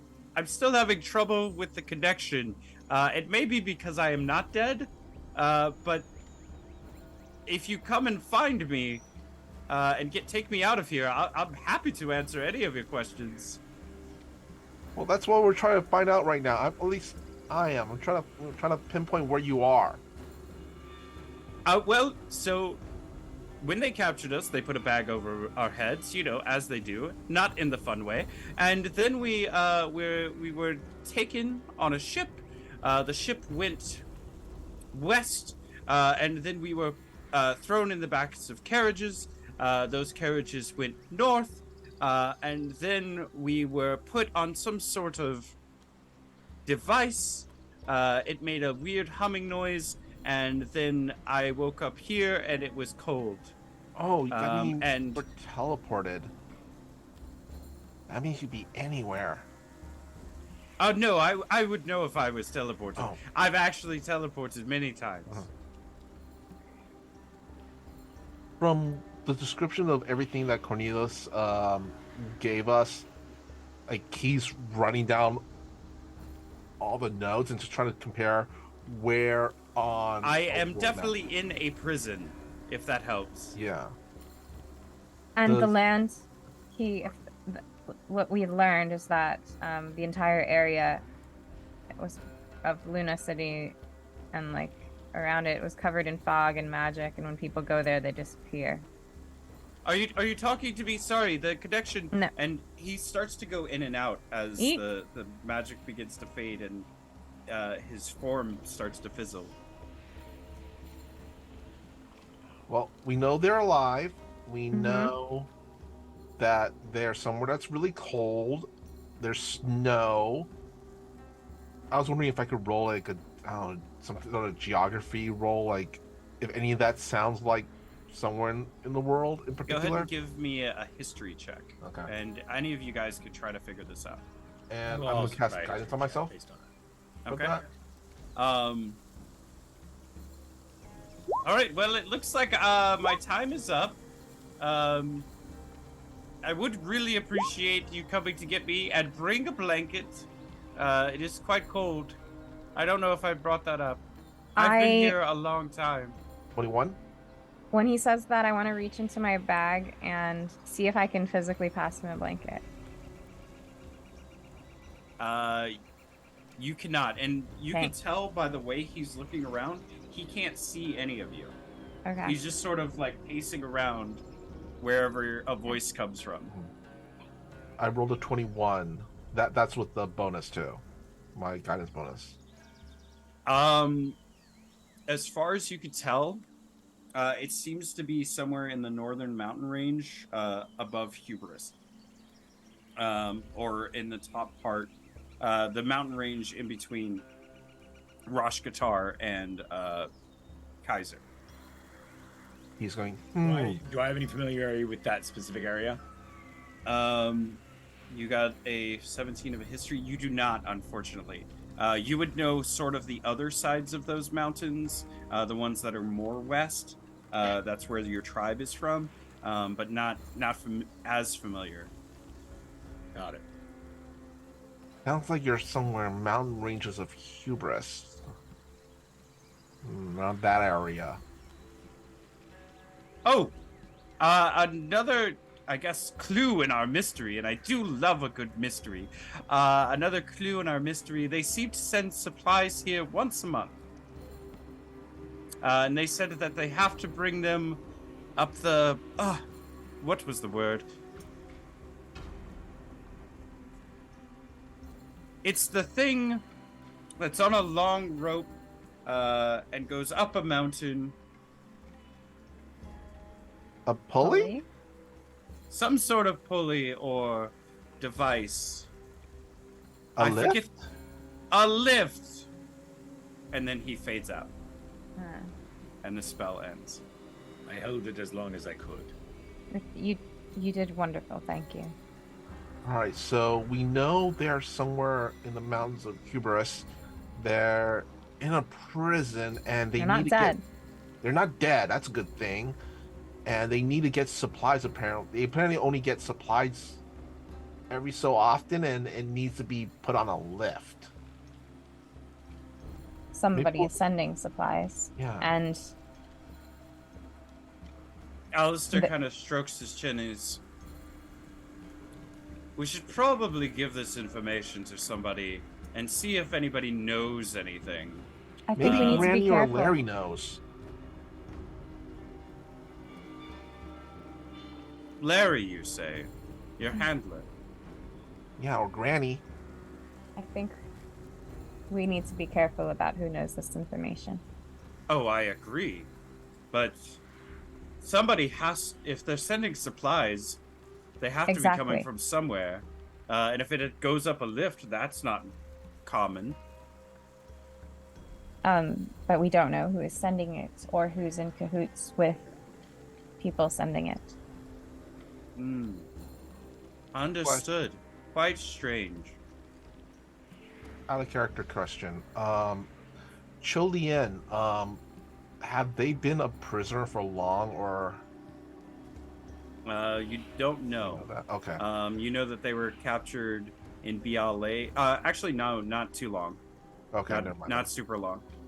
They were captured in BLA during a skirmish between the two sides of the country, and then sold into slavery. Okay. Well, okay. In character, he's going. Maybe we could write a letter to Cholian, and maybe when they were captured, they maybe have talked to other prisoners or stuff, and maybe they know of a prison that's near that area or something. That could be possible. Possible. Oh, also, should we be worried about your friend? Was he stabilized? Did somebody stabilize him? It looks like Yeah, they're he's- still breathing. He's Oh. breathing. Good. It is not his time. Oh, Yeah. perfect. Yeah. Should we splash some water on them? He needs Yeah. rest. I will carry him. That works. Okay. Yeah. And almost out straight out of the movie Frankenstein. Ooh. All right. So on that, we're going to bring this to a close. You found Cornelius Finch, who is the uncle of Thaddeus Finch, the High King. He is not dead, and he knows something that could be very helpful to these black crystals you've been dealing with. And now you need to figure out where he is. We have to go to Luna City. Perhaps. But that brings us to the end. Fate Wielder carries Thavron back to the inn where they rest and they heal him, and he seems to just be completely asleep. And sleeps basically until the time you guys are ready to depart. After the, if I can get a half hour of meditation, I will also use Hands of Healing on both Key and this guy. Okay. I didn't get hit once today. Look at me. Yeah. Yeah, mirror image plus invisibility. I shattered one of your forms. Mhm. Oh, sorry. So I'll let you know what you looted from the bodies. As you are leaving the temple,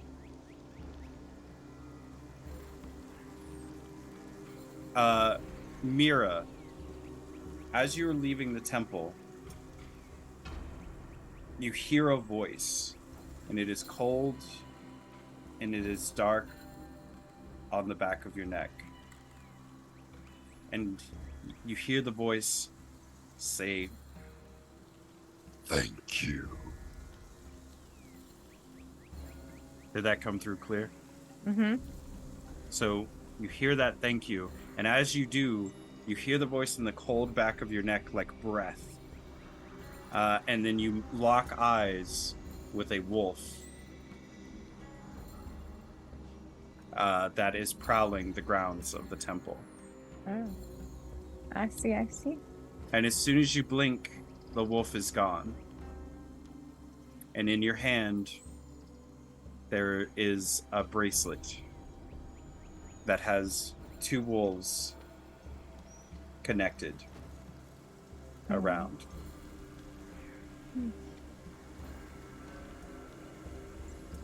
So you have that item now. Mm-hmm.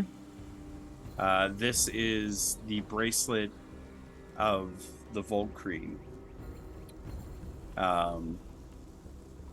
Once per day, you can summon a wolf that is in shadowy form.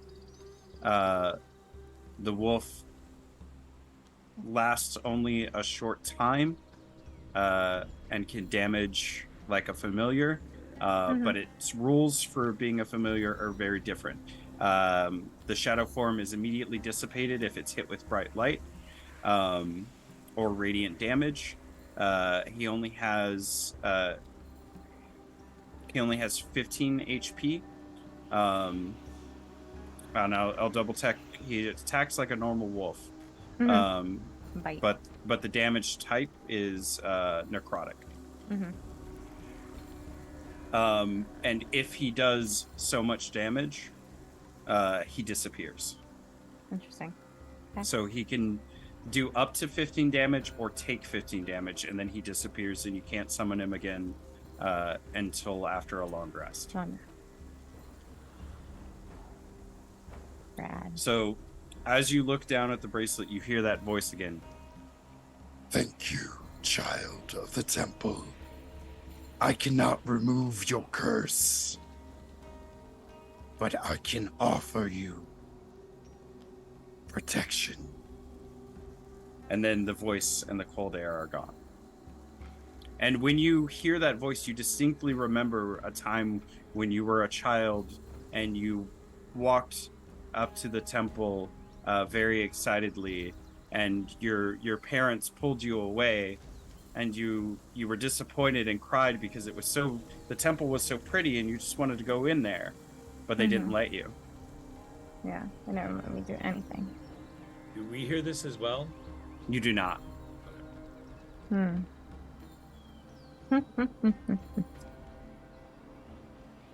All right, and that is officially the full end. If God is still with us, we will go around and say goodnight to everybody.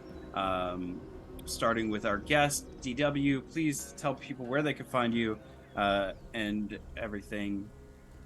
They can find me on social medias at Bardic, BARDIC_DW. And they can find me in person often at the Roguelike Tavern in Burbank, where we do live D&D, four-person battle royale, as well as separating out into different tables and having the whole bar go to combat. And also pub sings there. Or catch me on Dungeons Divided, which is on Sunday nights on Twitch. Thanks. Perfect. And thank you again for being here, DW. Thank you for having me. We will absolutely try to have you back. I love Fate Wielder as a character, and he's a good dynamic, I think, with this group. So Everybody but Pow would probably be thrilled to see him back. I don't know how Key's gonna feel after taking those punches to the face. The whole trip back is just, again, a lot more apologies. He's going to be like every time, like trying to dodge. You're dodging the apologies. Me too. And compliments. Gem, Hi. tell people where they can find you and anything you have upcoming. Like if there's anything coming up tomorrow or, you know. Yeah, I'll start with that. Because even though I'm not involved in it, but this channel, we are announcing and presenting our brand new show, debuts tomorrow. It is called Queer and Present Danger. It's an all LGBTQIA plus cast, and it's set in a homebrew world made by our Forging Fates cast member, the one and only Cece, who plays Finnick in Forging Fates, which is the game I'm in on Mondays. So make sure to tune in tomorrow at our normal time, which is 9 p.m. Eastern, 6 p.m. Pacific, to see the launch of our brand new show. I'm very excited for it. It's got a really wonderful cast, some of my best friends forever. Yeah. And then myself, I am off to the San Diego Regional Burning Man event tomorrow. I'm in Utopia, so it's really random, but if anyone is going to that, catch me there. I'll be there the rest of this week. But otherwise, you can catch me at Jamboree on most things, or Gemaginative on Instagram, or on this channel, where we'll be back at the end of this month, I believe. Yeah. We will be back. Check our schedule. Unfortunately, Halloween falls on our next scheduled date, so we will be back the week after Halloween for SpellShots. Check the Discord schedule or the social media schedule. We'll keep it updated. Yes. And Michael Powell. Well, as always, I am Michael Powell. You can find me all over the internet on my social media tag, which is at Mr. Kapow, which is MrKapao, or my Facebook page, which is facebook.com/Michael Powell Does Stuff, because I do a lot of stuff, like my TTRPG YouTube channel, Fantastic Tales of Adventure. My current streaming schedule right now is every other Tuesdays. I'm here for SpellShots at 6 p.m. Pacific Standard Time, and then every Thursday at 6 p.m. Pacific Standard Time on the Toyzilla Network channel, I co-host a show called Toyzilla Live, where we talk about the latest in toys and collectibles. And then every other Friday at 6 p.m. Pacific Standard Time on Johananon channel, I'm part of a limited Avatar: The Last Airbender actual play series where I play Beggar Quinn. The Earthbender. The Earthbender. All right. And I am Jeromy DeChant, your dungeon master. I am JeromyTV, all everywhere online. That's Jeromy with an O, Jeromy TV. You can find me on Twitch, Twitter, Instagram, Facebook, all under that name. My next event, I just got back from New York Comic Con. I will be doing Anime Pasadena in November, where I will be hosting the Hell of a Boss panel, cast panel, that is going to have the entire cast, including Brendan Rogers, and the series creator will be there as well. So come out and support that. I'll be on a few other panels at Anime Pasadena, including the Jujutsu Kaisen versus Naruto panel, the Toonami panel, a lot of fun stuff, mostly comedy and making people laugh and making jokes about your waifu. I will be doing that. And then in December, I am going to be at LA Comic Con, and then I am going to Abu Dhabi for Storm the Block. Is my current schedule, but you can find me online, and I do Twitch stream as well. And I think that's it. If you're not already, make sure you're following and subscribe to New Age Geeks. If you're watching this on YouTube, or subscribe on Twitch as well. You do you, boo boo. It's the end of the night. So yeah, we're going to. I put a link in the chat on Zoom or in prayer for you to link for somebody for us to raid. If you would be so kind, we will raid them. Tell them you got sent there by New Age Geeks. Spread the love to other people doing which D&D. is totally appropriate